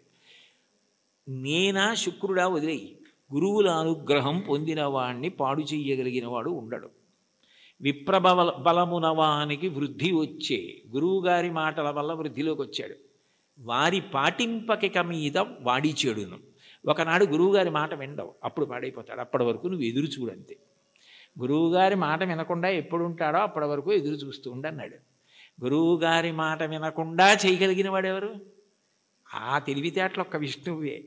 అందుకే ఆయన వామనమూర్తిగా వచ్చాడు. వచ్చి 3 అడుగులు చాలన్నాడు. 3 అడుగులు ఏమిట్రా బాబు, నేను మహారాజుని, నువ్వు ఏమైనా అడుగు, గొడుగు, ఆఖరికి నీకు నేను ఏవైనా పెద్ద పెద్దవి ఇస్తాను తప్ప ఇది ఎక్కడి ప్రారంధం, నువ్వేమో 3 అడుగుల నేల ఇమ్మంటా ఏమిటి? 3 అడుగుల నేల అడక్కు, ఇంకేమైనా అడుగు, ఇంకేమైనా అడిగని పాపం ఎన్ని అడిగాడు. వరచగలములో, మాడలో, ఫలములో, వన్యంబులో, గోవులో, హరులో, రత్నములో, రథములో, విరుష్ణాన్నమో, కన్యలో, కరులో, కాంచనమో, నికేతనములో, భూములో, ధరణీఖండమో కాక ఏమడిగేదో ధాత్రి సురేంద్రోత్తమ, ఏం కావాలో అడుగన్నాడు. అబ్బెబ్బే, ఒంటివాడ నాకు 1-2 అడుగుల మేరయిమ్ము సొమ్ము మేరయొల్ల కోర్కె తీర బ్రహ్మ కూకటి ముట్టెద దానకుతుక సాంద్ర దానవేంద్ర. నేను ఒంటివాణ్ణి, నాకు 1-2 3 అడుగులు అన్నాడు. 2 అడుగులతో భూమి ఆకాశాలు కొలిచి 1 అడుగు బలిచక్రవర్తి తల మీద పెడతాడు. 1-2 అన్నాడు, 3 అడుగులు అనలేదు. ఇమ్మన్నాడు. ఇస్తానన్నాడు. ఇస్తానంటే శుక్రాచార్యులు వారు పరిగెత్తుకొచ్చారు. ఒరే నాయన, వచ్చినవాడు విష్ణువురా, ఇవ్వకు పాడైపోతామన్నారు. విష్ణువు అయితే మాత్రం నాకు పట్టిన గొప్పతనం ఎవరికి పట్టింది? ఆదిన్ శ్రీసతి కొప్పుపై తనువుపై అంశోత్తరీయంబుపై పాదాబ్జంబులపై కపోలతటిపై పాలిండ్లపై నూత్న మర్యాదంచెందు కరంబు క్రిందగుట ఆపైనా కరంబుంటమేల్ కాదే రజ్యము గిజ్జమున్ సతతమే కాయంబు నాపాయమే. అందరికీ అన్ని ఇచ్చే లక్ష్మీపతి, లక్ష్మీదేవి ఒంటి మీద చెయ్యేస్తే ఆవిడ అబ్బాని పొంగిపోయేటటువంటి చెయ్యి కింద అవడమా, పైన నేను చెయ్యి పెట్టి ఇవ్వడమా? ఇది చాలు, పోతే పోని అన్నాడు. గురువుగారి మాట తిరస్కరించాడు. పోయింది రాజ్యం అంతా. 3వ అడుగు ఎక్కన పెట్టనన్నాడు. నా సునృతంబుగా నినుడువదు నా జిహ్వ బొంకజాల నాకు బొంకు లేదు, నీ తృతీయ పదము నిజము నా శిరమున నెలబు చేసి పెట్టు ఈశ్వర అన్నాడు. నేను అబద్ధం అన్నాయా? 3వ అడుగు ఇక్కడ పెట్టేయన్నాడు. పాతాళానికి తొక్కేశాడు. అంటే పడిపోయాడా? ఏదైనా పోగొట్టుకున్నాడు, కానీ మాట తప్పకుండా భక్తితో అలాగే నిలబడ్డాడు. ఆ భక్తికి ఆయన ఏం చేశాడు? తాత్కాలికంగా నువ్వు అలా ఉంటావు, కానీ సావర్ణి మనువు వేళకు దేవేంద్రుండకు నితడు దేవతలకు దుర్భాసితమకు నాచోటికి రావింతును అందు మీద రక్షింతు దయన్. నేను సావర్ణి మనువు వేళకి ఇతన్ని నేను దేవేంద్రుణ్ణి చేస్తాను. అప్పుడు ఎవరు ఇతన్ని ఏం చేయరు. ఇతను పాతాళంలో ఉన్నా నా సుదర్శన చక్రం కాపాడుతుంది, రోగాలుండవు. ఇతన్ని ఎవ్వరూ ధిక్కరించడానికి వీల్లేదు. ఇతను దేవేంద్ర పదవి అయిపోయిన తర్వాత చూడ్డానికి కూడా వీలు కాని వైకుంఠానికి ఇతన్ని పిలిపించి నా యందు ఐక్యం చేసుకుంటానని వరం ఇచ్చాడు. పాతాళానికి పోతే మాత్రం ఏమైనా అడ్డమైందా? మళ్ళీ ఎగిరి ఎంత దూరం వెళ్ళాడు, ఏ స్థాయికి వెళ్ళాడు? భగవంతుని యందు భక్తి నిలబడినది నిజమైతే నిన్ను అడ్డగలిగినది లేదు. అటువంటి వాడికి కైలాసమే కనపడినా, బ్రహ్మలోకమే కనపడినా, త్రోవలో వెళ్ళిపోతున్నప్పుడు ఒక వ్యక్తి దాహం తీర్చుకోవడానికి ఆగి ఒక్కసారి చలివేంద్రంలో నీళ్లు తాగి వెళ్ళిపోయినట్టు ఆగి చూసి వెళ్ళిపోయే లోకాలే తప్ప, అబ్బాయి ఇవి బాగున్నాయని వాడు ఆగిపోడు. అవే బ్రహ్మలోకం. కైలాసాదులు కూడా ఆయనకి త్రోవలోకి వచ్చినా, అమరావతి వచ్చినా, స్వర్గమే వచ్చినా ఆయన ఆగడం. ఎందుకంటే ఆయన దృష్టి అంతా ఎప్పుడూ భగవంతుని యందు రమిస్తూ ఉంటుంది, ఆయన ఎందే కలుస్తాడు. దానికి కావలసినది సద్గురు బోధ అంటారు. చెప్పకుండా చెప్పడం, అన్యాపదేశోపదేశము అని పైకి చెప్పకుండా చెప్పడం. నేర్చుకోవలసినది ఏమిటంటే ఎప్పుడూ భగవంతుణ్ణి స్మరించగలిగినటువంటి మనసుని నీలో నువ్వే పెంపొందించుకో. ఉద్ధరేణ ఆత్మనాత్మానం ఆత్మానవసాదయేత్ ఆత్మైవరాత్మనా బంధు ఆత్మైవ రిపురాత్మన. నిన్ను నువ్వు ఉద్ధరించుకోవాలి. నీకు ఆకలిస్తే నువ్వు అన్నం తినాలి, నీకు నిద్ర వస్తే నువ్వు నిద్రపోవాలి. నిన్ను నువ్వు ఉద్ధరించుకోవాలి. నీకు నువ్వే మిత్రుడు, నీకు నువ్వే శత్రువు. నీ మనసు లౌకిక విషయముల యందు మాత్రమే అనురక్తమైతే నిన్ను బాగు చేయగలిగిన వాడు ఎవ్వరూ ఉండడు. నీ మనసు భగవంతుని యందు రమించడం అలవాటైతే నిన్ను ఎవ్వరూ ఉద్ధరించక్కర్లేదు. అది నీ అంత నువ్వుగా ఆ భక్తికి ముహూర్తాలు ఉండవు. వచ్చే ఏకాదశి నుంచి భక్తిగా ఉంటానండి అంటే అదేమైనా శంకుస్థాపన, గృహప్రవేశమా? భక్తిగా ఉండడం అన్నది మనసులో భగవంతుని యొక్క చింతన చేత వస్తుంది. ఎంతటి మహోపకారి అన్న భావన అది కలిగితే ఆయన ఆరాధన యందు లౌల్యము కలుగుతుంది. ఎప్పుడెప్పుడు ఆరాధిస్తానా, ఎప్పుడు కాళ్ళు కడుగుతానా, ఎప్పుడు అర్ఘ్యం ఇస్తానా, ఎప్పుడు ఆచమనీయం ఇస్తానా అని మనసు కొట్టుకుపోతుంది. అర్చాలౌల్యా సంతతం చంద్రమౌళే పౌనఃపుణ్యం విష్ణునాంనాంచ పాఠ ఏకం చాసౌ బోధతే దేవతానాం అంటారు మహాస్వామి వారి గురించి. అటువంటి స్థితి కలుగుతుంది. కాబట్టి అటువంటి వాడికి ప్రతిబంధకమేది, ఆపగలిగినది ఇది, అది నేర్చుకో అని చెప్పడం అన్యాపదేశం, ఉపదేశం. అంత గొప్ప పరమ భాగవతోత్తములై భగవంతుడిని చేసిన స్తుతి పాఠాలలో కూడా ఇటువంటివి పద్యాలు, శ్లోకాలు కనపడుతూ ఉంటాయి. ఈ కీర్తనకి సంబంధించినంత వరకు ఎదురుగుండా ఉన్నటువంటి వెంకటేశ్వరుణ్ణి, తిరుమలలో విరాజమానుడైన వెంకటేశ్వర స్వామి వారి ఎదుట నిలబడి, అది కేవలం ప్రతిమ అన్న భావన కాకుండా ఆయన వెంకటేశ్వరుడే, ఆయన సాక్షాత్తు శ్రీమన్నారాయణుడే అన్న భావనతో అన్నమాచార్యుల వారు మాట్లాడుతున్నటువంటి కీర్తన. అంటే యద్భావం తద్భవతి. అసలు ముందు మనం ఆరాధన చేసే మూర్తి అది విగ్రహం కాదు, అది పరమాత్మ అన్న భావన మనకుంటే పరమాత్మగానే ప్రతిస్పందిస్తాడు. వెంకటేశ్వరుణ్ణి దర్శించినటువంటి అన్నమాచార్యుల వారు ఆయన సాక్షాత్ శ్రీ మహావిష్ణువే అన్న ఉద్దేశ్యంతో ఆయనతో మాట్లాడుతున్న కీర్తన. అందుకే నేను, నువ్వు, నన్ను చూచి నువ్వు అన్న మాటలతో ఆయనతో మాట్లాడుతున్న సంబోధనతో ప్రారంభమైంది. అందులో అంటారు, నన్ను చూచి హరి నువ్వు నవ్వకుండేవా. నన్ను చూసి నువ్వు నవ్వకుండా ఉండలేవు, నాకు అర్థమైంది. అయితే నవ్వడం అనేటటువంటి మాటలో పరిహాసం చేయడం ఒక ఎత్తు. అంటే నువ్వు చేసేది తప్పు, నువ్వు చేసేది సరైన పని కాదు, అయోగ్యమైనది, అనౌచిత్యమైనది అన్నప్పుడు పరిహాసాస్పదంగా ఆయన నవ్వడం వేరు. వెంకటేశ్వరుడి నవ్వు శుచిస్మిత. రామాయణంలో అంటారే, తృణమంతరథ కృత్వా ప్రత్యువాచ శుచిస్మిత అంటారు. ఒక కన్నతల్లి పసిబిడ్డడి యొక్క అమాయకత్వానికి ఎంత శుద్ధమైన నవ్వు నవ్వుతుందో, ఎంత పవిత్రమైన నవ్వు నవ్వుతుందో, భగవంతుని యొక్క నవ్వు అంత పవిత్రంగా ఉంటుంది మనం చేసే అమాయకపు పనులు చూసి.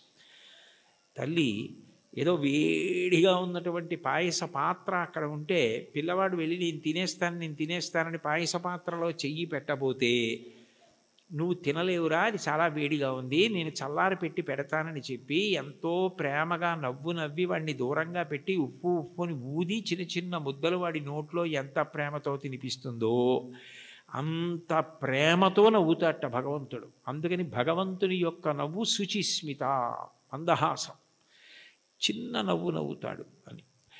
అందుకని మూకశంకర్లు మందస్మిత శతకం చేశారు. 100 శ్లోకములు ఆయన నవ్వు మీద చేశారు, అమ్మవారి నవ్వు మీద. అటువంటి భగవంతుడు దేనికి నవ్వుతున్నాడు అన్నమాచార్యుల వారిని చూసి అంటే, ఆయన నేను ఈ మార్గం పట్టుకున్నాను కాబట్టి నేను తరిస్తాను అని అనుకుంటున్న వాళ్ళని చూసి నవ్వుతాట. ఎందుకని అంటే, ఏ మార్గం మీరు పట్టుకున్నా అది ఎక్కడ వరకు తీసుకెళ్ళగలదు అంటే భగవంతుడు ఉన్న చోటుకి తీసుకెళ్ళగలదు, భగవద్ దర్శనం చేయించలేదు. మీకు అదేదో నేను గొప్ప కోసం చెప్పట్లేదు, ఉదాహరణ మీకు బాగా పట్టుకోవడానికి చెప్తున్నాను. మీకు నన్ను చూడాలి అని అనిపించింది అనుకోండి, ఆయన ఎక్కడ ఉంటారండి అని అడుగుతారు. ఏదో పలానా చోట ఉంటారండి అని చెప్పారనుకోండి, మీరు అక్కడికి రాగలరు. కానీ తలుపు తీసి మా అబ్బాయి ఇవాళ ఆయన ఎవరిని చూడాలనుకోవట్లేదండి, ఆయన ఏదో చదువుకుంటున్నారు, నేను ఎవరిని చూడనని చెప్పారు అన్నారనుకోండి, మీరు చూడగలరా నన్ను? సాధ్యం కాదు. కానీ ఎవర్రా అని నేను అడిగాను అనుకోండి, వాడు వచ్చి నాకు ఏదో చెప్పాడు అనుకోండి, సరే ఉండు 5 నిమిషాలు చూసి వస్తాను అని నేను వచ్చాను అనుకోండి, నేను మిమ్మల్ని చూడాలని వస్తే మీరు నన్ను చూడగలరు తప్ప మీరు చూడాలని వస్తే నా చేత మీరు చూడబడలేరు, మీరు నన్ను చూడలేరు. మీరు నన్ను చూడడం మీ చేతిలో లేదు, నా చేతిలో ఉంది. ఇంత చిన్న విషయమే అలా ఉంటే భగవద్ దర్శనం, భగవద్ అనుభవం మనం పట్టుకున్న మార్గం వల్ల ఫలితంగా వస్తుంది. అదేనా కర్మ అయితే ఈ కర్మ చేస్తే ఈ ఫలితం వస్తుంది అని చెప్పచ్చు. అబ్బాయి నువ్వు ఈ పొలాన్ని దున్నవయ్యా, విత్తనాలు వెయ్యి, ఇలా నీరు పెట్టు, మొక్కలు వస్తాయి అని చెప్పచ్చు. భగవన్మార్గంలో నీవు ఈ మార్గాన్ని పట్టుకుంటే నీకు తప్పకుండా భగవద్ దర్శనం అయిపోతుంది, మోక్షం పొందగలవు అనుకుంటే అందులో ఎప్పుడూ 2 అంగుళాలు తక్కువ వస్తుంది. నేను చేస్తున్నాను కర్తృత్వం, దాని చేత ఈ ఫలితం వస్తుంది ఒక ఆశ. ఈ 2 మనసులో ఉండి పాటించిన ఏ పద్ధతి కూడా భగవంతుణ్ణి పూర్తిగా చేరనివ్వదు. అదే భాగవతంలో ఉలూకల బంధనం. యశోద ఎంత ప్రయత్నించి కృష్ణుడి బొజ్జ కట్టేద్దామని తజ్జనని లోగిటంగల రజ్జు పరంపరల తేవంగా ఆ బొజ్జ తిరిగి రాదయ్యే జగజ్జాలములున్న బొజ్జ కట్టందరమే. ఇన్ని తాళ్ళొచ్చి ముళ్ళేసి చుట్టూ తిప్పినా 2 అంగుళాలు తక్కువ వస్తూనే ఉంది. ఏమిటి 2 అంగుళాలే తక్కువ వస్తుంది, ఇన్ని తాళ్ళు ముడేసి పొట్ట చుట్టూ తిప్పినా పొట్టకి తక్కువ అవ్వకూడదు కదా, ఎన్ని తాళ్ళు కలిపి ముడేసినా 2 అంగుళాలే తక్కువ అన్న ఆలోచన ఆవిడికి రాలేదు. ఆవిడ మరిచిపోయింది. ఆవిడ ఇందులో నిమగ్నమైపోయిందంటే ఆయన్ని కడదాం అనుకుందంతే. అప్పుడు ఆయన కట్టబడ్డాడు. మీరు జాగ్రత్తగా తెలుసుకోవాలి, ఆవిడ కట్టలేదు. అందుకే వడల చెమటలగయ నొత్తరీయముజార తురుముకున్న విరులు జారిరాల కట్టరాని తనను కట్టెదనని చింత కట్టుకున్న తల్లి కరుణ చూచి చిక్కడు సిరికౌగిటిలో చిక్కడు సనకాది యోగి చిత్తాబ్జములన్ చిక్కడు శృతిలతి కావలి చిక్కెనతడు లీల తల్లి చేతన్ రోలన్. ఆయన వేదమంత్రాలకి దొరకడు, ఆయన లక్ష్మీదేవి కౌగిటికి దొరకడు, ఆయన సనకసనందనాథుల మనస్సులో ఎందు దొరకడు. కానీ ఆయన దొరికిపోయాడు యశోదకి. ఎందుకు దొరికిపోయాడు అంటే ఆమె ఎందుకు చేస్తోందన్నది ఆమె మరిచిపోయి ఆయన ఆయనని కట్టడం అన్న దాంట్లో 2 అంగుళాలు తక్కువ వచ్చాయన్నది ఆవిడ మరిచిపోయినప్పుడు కట్టబడ్డాడు. నేను ఇది చేస్తున్నాను, ఈ మార్గం పట్టుకున్నాను, దీనివలన ఇది కలుగుతుందని నువ్వు మరిచిపోయి ఆనందంతో అది చేసినప్పుడు ఆయన నీ చేత బంధింపబడతాడు. అదే మహాభారతంలో సహదేవుడు కట్టడం, అదే భాగవతంలో యశోద కట్టడం. అది లేనప్పుడు నేను ఒకటి పట్టుకుని ఇదిగో ఇది చేసుకొచ్చేస్తున్నాను కాబట్టి నీ దగ్గరికి వచ్చేస్తున్నాను, నువ్వు నాకు వశపడిపోతావంటే నేను గొప్ప ఆయన గొప్ప? అప్పుడు దానికి ఒక పాఠ్య ప్రణాళిక ఉంది. ఇలా చేసేస్తే ఆయన దొరికిపోతాడు. అలా ఎక్కడుంది స్వామి? అలా ఉందా అని చెప్పడానికి మనసుకు గోచరమా మాటలకు గోచరమా? మనసుకి నువ్వు దొరికిపోతావా? ఎలా దొరికిపోతావు? పటకార అంటారు లోకంలో. పటకార అంటే కింద మరుగుపాల గిన్నె ఉంటుంది, పైన నా చేత్తో పట్టుకుంటే పటకార ఏం చేస్తుంది? మరుగుపాల గిన్నెని పట్టుకుంటుంది. నేను గట్టిగా పట్టుకుని పక్కన దింపేస్తాను మరుగుపాల గిన్నెని. ఆ మరుగుపాల గిన్నెని పట్టుకున్న పటకార నేనే పట్టుకుంటున్నాను మరుగుపాలని అనుకుంది అనుకోండి, నేను పైన పట్టుకోవడం మానేశాను అనుకోండి, పట్టుకోగలదా? నేను పట్టుకుంటుంది కాబట్టి దాని పేరు పటకారని పేరు. ఈశ్వరుడి యొక్క చైతన్యము పడితే మనసు పనిచేస్తుంది. అసలు ఈశ్వర చైతన్యం పడకుండా మనసు ఎలా పనిచేస్తుంది? సంకల్ప వికల్పములు ఎక్కడి నుంచి వస్తాయి? నానాఛిద్రఘటోదర స్థిత మహాదీప ప్రభాభాస్వరం జ్ఞానం యస్యతు చక్షురాదికరణ ద్వారా బహిస్పందతే జానామీతి తమైవ భాంతమనుభాచ్యేత సమస్తం జగత్ తస్మై శ్రీ గురుమూర్తయే నమ ఇదం శ్రీ దక్షిణామూర్తయే అంటారు దక్షిణామూర్తి అష్టకంలో. మనసు మాత్రం ఆయన ప్రభావం, వాక్కు ఆయన ఇచ్చినది. నేను ఇప్పుడు దీనికి ఇలా వ్యాఖ్యానం చేయాలంటే నేను ఎన్ని రోజులు చదువుకురాను దాన్ని? ఇక్కడ ఉన్న సమయాన్ని బట్టి ఏదో చెప్పాలంతే. నాకేదో భావన వచ్చిందనుకోండి, ఆ భావన నాలో కదిలినప్పుడు మూలాధార చక్రం దగ్గర నుంచి పైకొచ్చిన గాలి బ్రహ్మరంధ్రం దగ్గరికి వెడితే నువ్వు అట్లా నిర్గమించకూడదు, సమయం రాలేదని వెనక్కి తోసేస్తే నోటిలోకి వచ్చి నిలబడిన వాయువుని నాలుక కదిలి నొక్కితే సొట్టలు పడి గాలి అక్షరములై నా నోట్లోంచి బయటికి వస్తున్నప్పుడు అక్షరములు పదములై పదములు వాక్యములై నా భావనని పట్టుకుని ఆకాశగతమై వచ్చి మీ చెవులలోంచి లోపలికి వెడితే నా భావాలు మీ భావాలు అవుతున్నాయి. సభాభ్య సభాపతిభ్యశ్చ భో నమో నమో. అది చేస్తున్నవాడెవరు? నేను మాట్లాడుతున్నానంటే అర్థం ఎక్కడుంది దానికి? ఇది నేను వెళ్ళిపోయిన తర్వాత నేనే చెప్పాను వ్యాఖ్యానం అంటే ఇది అది చెప్పింది, నేను చెప్పింది అది చెప్పింది. ఇది నాకు మైకు, నేను ఆయనకి మైకు. లోపలుండి ఆయన చెప్తే నేను మైకు తప్ప నేను చెప్పడం ఏంటి? అది తెలిసిన్న వాళ్ళు నేనన్న మాట అనలేదు. పలికెడిది భాగవతమట, పలికించు విభుండు రామభద్రుండట. నే పలికిన భవహరమవునట, పలికెద వీరుండుగాథ పలుకగనేలా. నా స్వాతంత్రం ఎందుకు?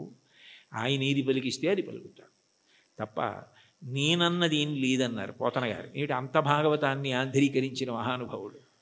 కాబట్టి దీనికి ఇది మార్గం అన్నది ఎక్కడుంది అసలు? ఈ మాటల చేత ఆయన వశపడిపోతాడు. నేను ఇన్ని ప్రవచనాలు చేశాను కాబట్టి నేను ఖచ్చితంగా భగవంతుణ్ణి చేరిపోతాను అని ఎట్లా చెప్తావు? ఆయన అనుగ్రహం నీ చేత మాట్లాడించింది. నీవు మాట్లాడడంలో నిన్ను నువ్వు మరిచిపోతే మాట్లాడడం నీ నిప్పి మరిచిపోవడానికి, నీ బాధ మరిచిపోవడానికి కూడా కారణమైపోతాయి. నిజంగా నీకేదో నొప్పిగా ఉంది, అయినా మాట్లాడడంలో నువ్వు ఆ నొప్పి మరిచిపోతున్నావు అంటే అన్నీ మరిచిపోవడానికి నీకున్నది సాధనం అయిపోతాయి.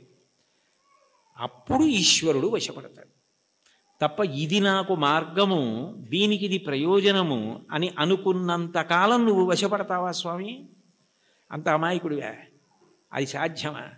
అంటే ఆ మైమరుపు రావాలి. అందుకే మీరు చూడండి, తన్మయుడైపోయాడండి అంటారు. తన్మయుడైపోయాడండి అన్న మాటకు అర్థం ఏమిటి?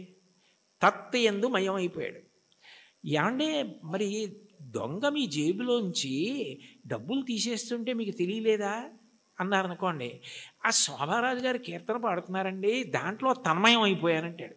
అంటే మనసంతా ఆవిడ కీర్తన యందు మగ్నం అయిపోయింది. దొంగ జేబులో చేయి పెట్టడం కానీ డబ్బులు తీయడం కానీ తెలియలేదు. చర్మానికి స్పర్శ ఉండదా? ఉంది. కానీ ఎందుకు తెలుసుకోలేకపోయింది? అంటే మనసు పాట యందు తన్మయం అయిపోయింది. అలా నువ్వు ఏది చేస్తున్నావో దాని ద్వారా నువ్వు తన్మయం అయిపోతే అప్పుడు ఈశ్వరుడు వశపడతాడు. తప్ప ఇది నేను ఇంత బాగా చేస్తున్నానని నువ్వు నీకు పొగుడుకోవడం అలవాటైపోతే, ఇది నేనే చేస్తున్నాను అనుకుంటే నువ్వు బాగా చేసుకుంటున్నావు కదరా, చేసుకో అంటాడు. అది తన్మయానికి కారణమై, అందుకే చిట్ట చివరికి ఏదైనా ఎక్కడికి వెళ్ళాలి అంటే మౌనమునందు పర్యవసించాలి. చిట్ట చివరికి సంగీతము నాదమునందు, శబ్దం ఎక్కడ పుడుతోందో అక్కడ లయమైపోతుంది. నాదతను మనిషం శంకరం అంటారు త్యాగరాజస్వామి. అందుకే ఆ నాదము శంకర శరీరము, దాని యందు లయం అవ్వాలి. ఇక్కడ ఉన్నారు కదా మంజు భార్గవి గారు, శంకరాభరణంలో ఆయన ఏదో ఉరిమి ఉరుములు మెరిసే మెరుపుల చిరుచిరు నవ్వులు కాబోలు, సరిసరి నటనలు కాబోలు అని పరవశాన శిరసూగంగా ధరకు జారెన శివగంగ నాగానలహరి నువ్వు మునుగంగా అని పరవశించిన పరమశివుడు తల కిందకి జింపి చూస్తేట గంగ కింద పడి ఈయన తడిసిపోయేట. ఈయన గానలహరిలో ఆయన మురిగిపోయేట. అప్పుడు ఒక్క క్షణం ఆగిపోయాడు అనుకోండి, అప్పుడు నాదోపాసన చేసిన వాడను నీవాడను నేనైతే, అది నాదమునందు ఉపాసన. మౌనమునందు వెళ్ళిపోవాలి. అన్నీ మౌనములోకి వెళ్ళిపోయి నువ్వు చేసిన ఆ తన్మయావస్థలో నీకే ఏమీ ఎరుకలేని స్థితి ఏది ఉన్నదో దాని యందు నువ్వు నిశ్చలుడవై నిలబడగలిగితే అష్టాంగ యోగంలో అది సమాధి. దాన్ని శంకరాచార్యుల వారు మహానుభావుడు యోగరత్నావళి అని అందులో వర్ణిస్తారు. శ్రీశైల శృంగకు హరేషు కదోపలప్స్యే గాత్రం యదామలతాహ పరివేష్టయంతి కర్ణే యదాహ విరచయంతి ఖగాశ్చ నీడాస్. అప్పుడు వీడు కదలడు అని నమ్మకం వచ్చి తీగలు చుట్టుకుంటాయి. వీడు కదలడు అని నమ్మకం వచ్చి పక్షి చెవుల్లో పుల్లలు పెట్టి గూడు పెడుతుంది. వీడు కదలడు అని నమ్మి పక్షులు వాసం చేసి గుడ్లు పెట్టి పొదిగి అరుస్తాయి. అయినా కదలడు, ఎందుకనంటే తన్మయుడై ఉన్నాడు. అది సమాధి స్థితి. ఆ స్థితికి వెళ్ళినవాడు అనుభవిస్తున్నాడు ఈశ్వరుణ్ణి. వాడు జీవన్ముక్తుడవుతున్నాడు. వాడి శరీరము పడిపోయినప్పుడు విదేహమోక్షాన్ని పొందాడు. శరీరం పోయింది, ఇంకా అంతటా పరివ్యాత్మమైన ఆత్మ అయ్యాడు. ఆ తన్మయావస్థ పొందడానికి ఇది సోపానము కావాలి తప్ప ఇది నాకున్న ప్రజ్ఞాని నాకు నేను 10 మాటలు మిడిసిపడడానికి కారణమైనంత కాలము ఈశ్వర నిన్ను చేరడానికి ఎట్లా హేతు అవుతుంది? నువ్వు నవ్వవా నన్ను చూసి? అయ్యపిచ్చాడా అని అమాయకుడైన బిడ్డను చూసి తల్లి నవ్వినట్టు నవ్వుతాడు. అయితే ఏ తల్లి నవ్విందో ఆ తల్లే పాయసం పడితే నవ్విన పరమాత్మ ఏం చేస్తాడు? తద్దోషాన్ని దిద్దుతాడు. ఇది నీ ఎందు పోవడానికి నేను దిద్దుతానంటాడు. అందుకని గురు రూపంలో ఆయనే వచ్చి దీన్ని నువ్వు ఇట్లా వాడుకో, ఇది నీకు దీనికి కారణం కావాలి అని ఆ తన్మయావస్థని కల్పిస్తాడు. అది భగవంతుణ్ణి చేరడానికి కారణమవుతుంది. అందుకని చరణాల్లో అంటున్నారు, ఇది ఈశ్వరుడు ఉన్న చోటని నేను ఎట్లా తెలుసుకోగలను? అంతటా ఉన్నాడు ఇందుగలడందులేడిని సందేహములతో చక్రి సర్వోపగతుండెందెందు వెదకి చూచిన అందందే కలడు దానవగ్రణి వింటే. ఇక్కడ ఉన్నవాడిని అయితే చూడగలను, అంతటా ఉన్నాడంటే ఎలా చూస్తాను? ఆ జ్ఞానము కలగాలి. ఆ జ్ఞానం ఎవరివ్వాలి? ఆయన ఇవ్వాలి. కాబట్టి ఉన్న చోటెరుగుదునా ఓయి అంటే పలికేవా? అతిశయం మనసులో ఉండిపోతే ఓయి అని పిలిస్తే నువ్వు పలుకుతావా? సాధ్యమా? నేనేమైనా ఒక గదిలోంచి ఒక గదిలోకి వెళ్ళిపోయినట్టు నీ దగ్గరికి పరమపదానికి వచ్చి వెళ్ళిపోగలిగినంత సమర్థున్నా? నా వల్ల సాధ్యం అవుతుందా? ఇంత పారవశ్యం ఉండి ఇంత గొప్పగా విష్ణు సంకీర్తన చెయ్యగలిగినటువంటి మహాజ్ఞాని, భక్తి వైరాగ్యము కలిగినటువంటి వారు తన మీద పెట్టుకుని నన్ను చూసి నువ్వు నవ్వవా అని పాడడంలో ఉన్న గొప్పతనం ఏమిటంటే, వీరిని చూసి నువ్వు నవ్వవా అని రాశారనుకోండి అతిశయం అవుతుంది. అందుకని నిజానికి ఆ హేయ గుణములు లేకపోయినా తన యందు ఆరోపించుకోవడం పరమ భక్తికి తార్కాణం. అది భక్తి యొక్క చరమస్థితి. భక్తిలో ఏమవుతుందంటే ఆ అపార వినయం వస్తుంది. నేనెంతటి వాణ్ణి, నా యందు ఏది ఉన్నది ఈశ్వర విభూతి తప్ప, యద్యద్విభూతిమత్సత్వం శ్రీమదుర్జితమేవ వా తత్తదేవావగచ్చస్తం మమ తేజోంశ సంభవం. నా యందు ఏ తేజస్సున్నా అది ఈశ్వరుడి అనుగ్రహం. ఆయన తేజస్సు తప్ప నాది కాదు. ఆయన ఉపసంహారం చేస్తే ఎంతసేపు, ఆయన అనుగ్రహించాడు కాబట్టి నడుస్తోంది అన్న వినయం ఎక్కడుంటుందో అక్కడ అనుగ్రహం ఉంటుంది. అందుకే మీరు చూడండి, మహాత్ములైన వారెవ్వరూ ఈ వినయం తప్పరు. అంతటి మహానుభావుడు శంకరాచార్యులు వారు పశుమాం సర్వజ్ఞ ప్రథిత కృపయా పాలయ విభో అన్నారు. నేను పశువుని, నువ్వు పశుపతివి అన్నారు. అవినయమపనయ విష్ణోహో అన్నారు షట్పదీ స్తోత్రంలో. నాకు అవినయాన్ని తీసి వినయాన్ని కటాక్షించు స్వామి అన్నారు. భాగవతోత్తముల యొక్క గొప్ప గుణం ఏమిటంటే ఎప్పుడు వారు ఇది నాది అన్న భావన పొందరు. వారికి అన్నింటికన్నా చదవడానికి భయమైంది ఏమైనా ఉంటే ఏంటంటే సన్మానపత్రం. ఎందుకంటే అది చదువుకుంటే నేను ఇంత వాణ్ణని ఏమైనా అభిప్రాయాలు ఏర్పడిపోతాయేమో అని భయపడి కనపడకుండా దాచేది ఏదైనా ఉంటే సన్మానపత్రమే తప్ప, ఇది నా యందు ఉన్న విభూతి నా గొప్ప అని అనుకుంటే దూరం జరగడం అవలా. అది ఆయన నన్ను లాక్కోవడానికి కట్టుకున్న తాడు, ఆయన తాడు కట్టి నన్ను లాక్కుంటున్నాడు. అంటే రాగస్వరూప పాశాఢ్య, ఈ రాగము తీసి ఆవిడ భక్తిపాశం వేసి తన దగ్గరికి లాక్కుంటాడు. నాకేముంది, ఏమీ లేదు, నేనేం పెద్ద చదువుకోలేదు, మహావిద్వాంసుణ్ణి గాను, సమస్త శాస్త్రములు తెలిసున్నవాణ్ణి గాను, అయినా వీడెలా తరించాలి? అందుకని వీడికి ఏదో 4 మాటలు మాట్లాడడం అన్న లక్షణాన్ని ఇస్తే తగుదునమ్మా అని బయలుదేరుతాడు. ఏదో 1 గంటన్నర మాట్లాడతాడు. ఇది అడ్డు పెట్టి నా దగ్గరికి లాక్కుంటానని ఆయనే ఆ పాశం వేసి తన దగ్గరికి లాక్కుంటున్నాడు. ఇదంతా నాదే అంటే నేను మాట్లాడకపోతే ఈ మైక్ ఎంతో, ఆయన మాట్లాడకపోతే నేను అంతే. అది తెలుసుకుంటే చాలు. ఆ వినయాన్ని ప్రతిపాదించి ఈశ్వరుణ్ణి చేరడానికి మార్గములు కావు. ఏ మార్గము పట్టినా ఆ మార్గము ద్వారా నువ్వు కాదు కర్తృత్వంతో చేరేది. ప్రీతి పొంది ఈశ్వరుడు ఆక్కోవాలి, ప్రీతి పొంది ఈశ్వరుడు కలుపుకోవాలని గుర్తుపెట్టుకో, వినయాన్ని నిలబెట్టుకో. అది తాత్పర్యం కీర్తనకి. చాలు. ఏకశబ్ద సమ్యజ్ఞాత సృష్టప్రయుక్త స్వర్గే లోకే కామదుగ్భవతి. ఒక్క మాట పరిపూర్ణ విశ్వాసంతో చెప్పుకున్నా విన్నా పూర్ణ ఫలితం. ఇప్పుడు ఆ కీర్తన అంతా చెప్పాననుకోండి, నేను 4 నెలలు ఉండాలి ఇక్కడ, కష్టం కదా. ఇది ఇచ్ఛ. వాగ్గేయకారులకు ఉండేటటువంటి ప్రధాన లక్షణం కరుణ. ఆ దయతో లోకానికి హితోపదేశం చేస్తున్నారు. నేను హితోపదేశం చేస్తున్నాను అన్న అతిశయం కాకుండా, చాలదా అంటే మనని ఉద్దేశించి తనని తాను ఉద్దేశించుకుని అంటున్నట్టుగా ఇంకింతకన్నా ఏం కావాలి?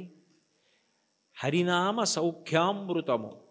అన్నిటికన్నా తేలిక మార్గం ఏమిటంటే భగవంతుని యొక్క నామాన్ని పలకడం. నామము ఏం చేస్తుంది అంటే నామిని తీసుకొస్తుంది.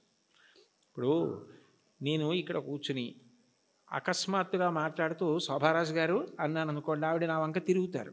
ఎందుకని? నామము నామిని ప్రతిస్పందించేటట్టు చేస్తుంది. భగవంతుని నామము ఒకటే ఉండాలి కదా. ఇప్పుడు నాకు కోటేశ్వరరావు అని పేరు, అంతేకాని నాకు సహస్రనామాలు ఉండవు కదా. మరి ఈశ్వరుడికి ఎందుకు అన్ని నామాలు? అంటే నామములు బాలసారి చేసి పెట్టిన పేర్లు కావు, నామములు గౌణములు. నిర్గుణుడైన భగవంతుడు ఒక్కొక్క గుణాన్ని ఆవిష్కరించినప్పుడు ఒక్కొక్క నామము కింద మారుతుంది.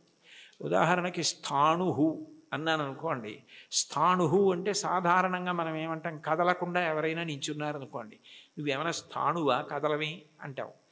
భగవంతుడికి స్థాణువు అని పేరు ఎందుకు వచ్చిందంటే ఇంకా ఆయన అంతటా వ్యాప్తి చెంది ఉన్నాడు, ఇక ఆయన కదలడానికి చోటేది. అందుకని స్థాణుహు. ఒక్కొక్క గుణము వలన ఒక్కొక్క నామం వస్తుంది. మీరు ఏదో ఒక్క నామాన్ని ప్రీతితో పట్టుకున్నారనుకోండి, ఆ నామం పలకడం అలవాటు అయిపోయింది అనుకోండి, కష్టం రానివ్వండి, సుఖం రానివ్వండి, ఏమవనివ్వండి, ఆ నామం పలకడం అలవాటైతే కలియుగంలో దానికి ఒక సౌలభ్యం ఉంది. కలియుగంలో అన్నిటికన్నా తేలిక ఏమిటంటే భగవన్నామం పలకడం. భగవన్నామం పలకడానికి ఎవరు బాగా అలవాటు పడిపోతారో వాళ్ళు ఆ నామిని దగ్గరికి తెచ్చుకోగలుగుతారు. ఆయనే వాళ్ళకి సమీపానికి వస్తాడు. వచ్చి వాళ్ళు తరించడానికి కారణం ఆయనే చూపిస్తాడు. అందుకే కలవు నామ సంకీర్తన. కలియుగంలో భగవంతుని నామం పట్టుకోవడం కన్నా తేలిక మార్గము వేరొకటి లేదు. నాకు మంత్రం రాదు, తంత్రం రాదు, యజ్ఞం రాదు, యాగం రాదు, రాని వాటి గురించి విచారించకు. ఏదో ఒక నామం పలకగలవు కదా, శివ అనగలవు, రామ అనగలవు, ఆ నామం పట్టుకో చాలు. అది ఒక్కటి పట్టుకుంటే అది రెండు ప్రయోజనములు చేస్తుంది. ఒకటి, నువ్వు చేసిన పాపములు ఏవి నిన్ను ఈశ్వరుణ్ణి చేరకుండా ప్రతిబంధకంగా నిలబడతాయనుకుంటున్నావో వాటిని తీసేస్తుంది. రెండు, ఎవరిని నువ్వు చేరాలనుకుంటున్నావో వాణ్ణి నువ్వు ప్రయత్నపూర్వకంగా చేరడం కాదు, వాడొచ్చి నీ దగ్గర నిలబడి వాడు నిన్ను పొందేటట్టు చేస్తుంది. ఎంత తేలికైంది. అందుకే నామస్మరణ ధన్యోపాయం నహిపశ్యామో భవతరణే. కలియుగంలో ఇంకా నామస్మరణ కన్నా భవతరణానికి, సంసార సముద్రమును దాటడానికి మార్గము లేదు. భాగవతంలో అంటారు, నామము ఎంత తేలిక అంటే బిడ్డ పేరు పెట్టి పిలిచిననైన విశ్రామ కేళినైన మిగుల గేలినైన పద్య గద్య గీత భావార్థములనైన కమలనయను తలుప కలుషహరము. మీరు బిడ్డకి పేరు పెట్టుకుని ఏ చక్రి అని పేరు పెట్టుకున్నారు, శౌరి అని పేరు పెట్టుకున్నారు, శౌరి శౌరి శౌరి శౌరి అని పేరు అదే పనిగా బిడ్డ పేరు పెట్టి పిలిచినా అది భగవంతుణ్ణి పిలిచినట్టే ఆయన లెక్కలోకి తీసుకుంటాడు. అందుకే కదా అజామీలుడు మోక్షాన్ని పొందాడు. కాబట్టి బిడ్డ పేరు పెట్టి పిలిచిననైన విశ్రామ కేళినైన, ఆడుకుంటూ భగవంతుడి పేర్లు కొన్ని అవతల వాళ్ళు పెట్టుకుని యువతల వాళ్ళు పెట్టుకుని ఆడుకుంటూ పిలుచుకున్నా సరే భగవంతుడు దాన్ని తన నామం ఉచ్చరించడం కానీ స్వీకరిస్తాడు. విశ్రామ కేళినైన పద్య గద్య గీత భావార్థములనైన, ఓ పద్యం ద్వారానో గీతం ద్వారానో అర్థం ద్వారానో మీరు హరినామం, భగవన్నామం, శివనామం, ఏదో భగవన్నామాన్ని పట్టుకున్నారనుకోండి, ఆ నామము చాలు తరింపజేసేస్తుంది. అది మిమ్మల్ని గట్టెక్కించేస్తుంది. అందుకే అంతకన్నా గొప్పది లేదు, అంతకన్నా మీకున్న ప్రతిబంధకాల్ని తీసేసేది లేదు. ఏది ఈశ్వరుణ్ణి చేరడానికి అడ్డో దాన్ని ఆ నామం తీస్తుంది. అందుకంటారు పోతన గారు భాగవతంలో, బ్రహ్మహత్యానేక పాపాటములకగ్ని కీలలు హరినామ కీర్తనములు, మధుపాన కిల్బిష మదనాగ సమితికి కేసరుల్ హరినామ కీర్తనములు, తపనీయ శౌర్య తమసంబునకు సూర్య కిరణముల్ హరినామ కీర్తనములు, గురుతల్ప కల్మష క్రూర సర్పములకు గేకులు హరినామ కీర్తనములు, మహిత యోగోగ్ర నిత్య సమాధి విధుల అరలు, బ్రహ్మానిసురులకు అందరాని భూరి నిర్వాణ సామ్రాజ్య భోగ భాగ్య ఖేళనంబులు హరినామ కీర్తనములు. భగవంతుణ్ణి నామాన్ని కీర్తిస్తే బ్రహ్మహత్యాపాతకం, బంగారం దొంగిలించడం, గురువుగారి భార్య పడుకున్న శయ్య మీద పడుకున్న మహాపాతకం, అట్లాగే మధుపానం, మద్యపానం చేసినటువంటి దోషం, ఇన్ని పాపములను హరినామము కాల్చేస్తోంది. కాల్చేసిన కారణము చేత నిత్యశుద్ధుడయ్యాడు. యజ్ఞం చెయ్యాలి, యాగం చేయాలి, పూజ చేయాలి, మంత్రం చేయాలి, జపం చేయాలి, ధ్యానం చేయాలంటే దానికి ఒక ప్రత్యేకమైనటువంటి స్థితి అవసరం. భగవన్నామం పలకడానికి మేము అక్కర్లేదు. కూలిన చోట, కొట్టబడి కుందిన చోట, మహాజ్వరాదులను ప్రీలిన చోట, సర్పముఖపీడలు పొందిన చోట, ఆర్తులై తూలిన చోట, విష్ణు భవదూరిని పేర్కొని రేని అక్కాలుని యాతనా వితతి పోనరు కానరు దుఃఖభావములు.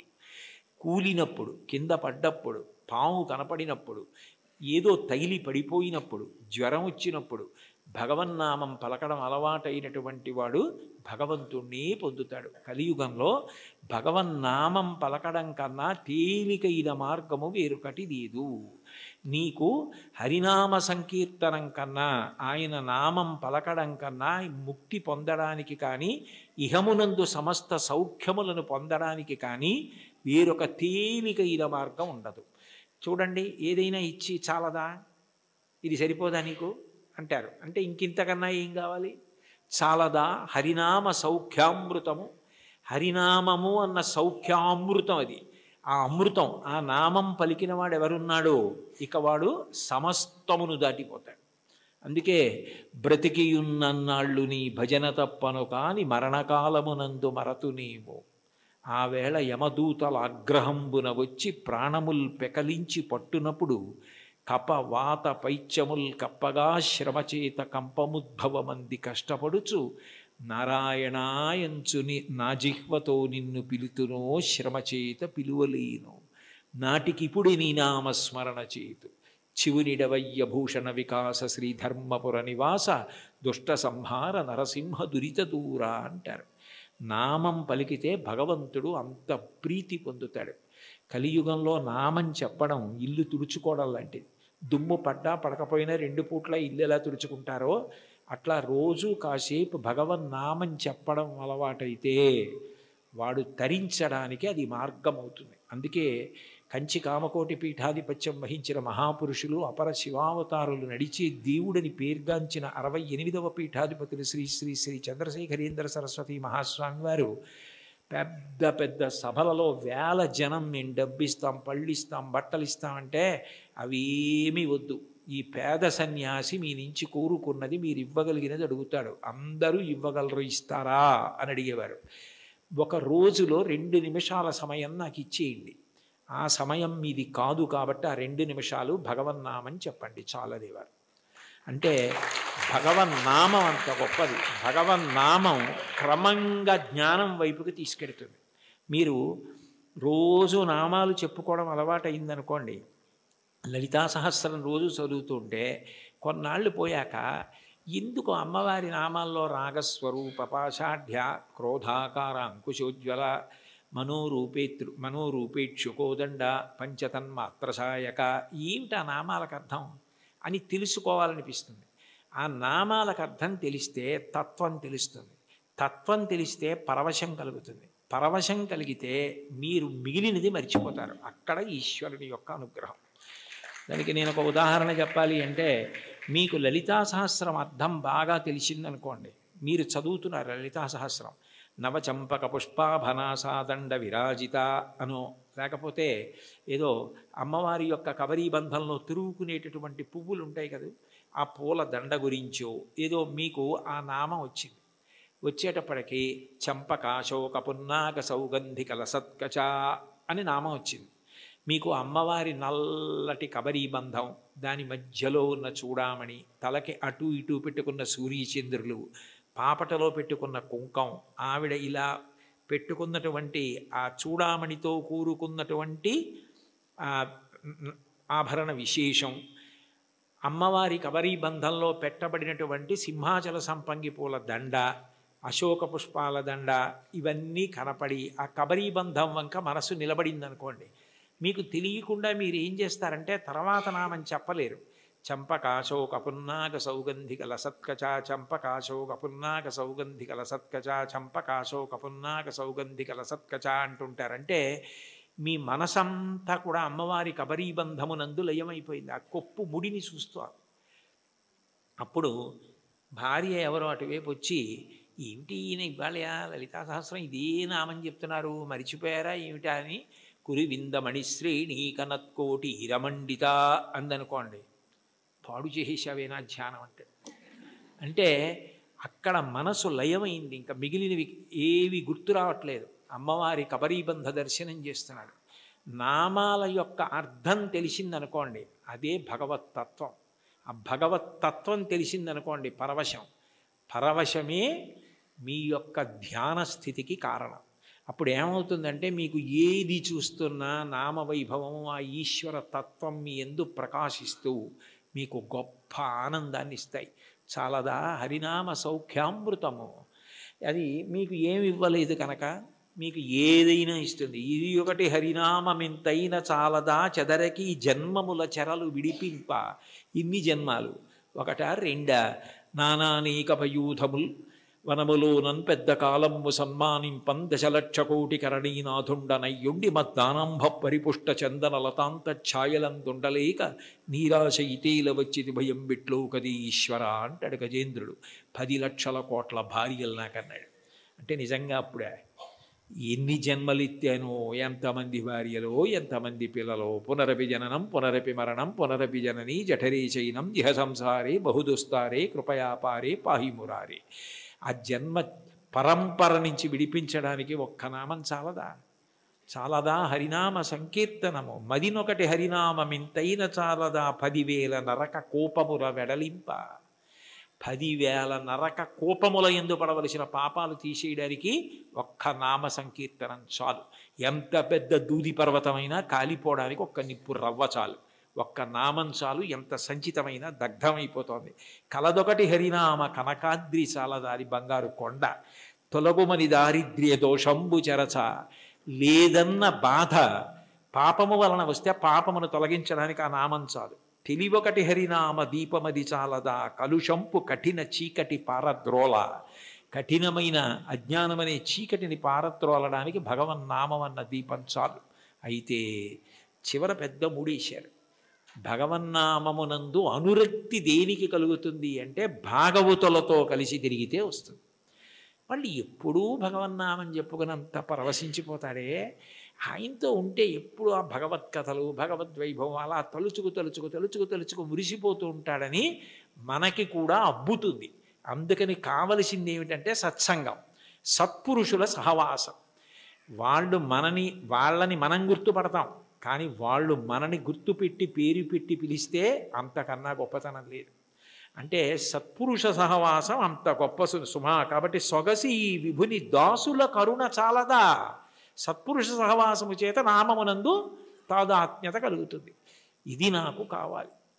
ఆ నామమును పట్టుకోండి చాలు. అంటే చాలా తేలిక మార్గాన్ని ఇందులో ఉపదేశం చేసి, అబ్బాయి చాలా చిన్నది ఇచ్చాను అనుకుంటున్నావా, ఇది చాలదా, ఇంకింతకన్నా ఏమిటో, ఇంకింతకన్నా ఏం లేదు. ఎంత బాగా మాట్లాడారో, ఎంత అనునయంగా మాట్లాడారో, చాలదా, అయిపోయింది.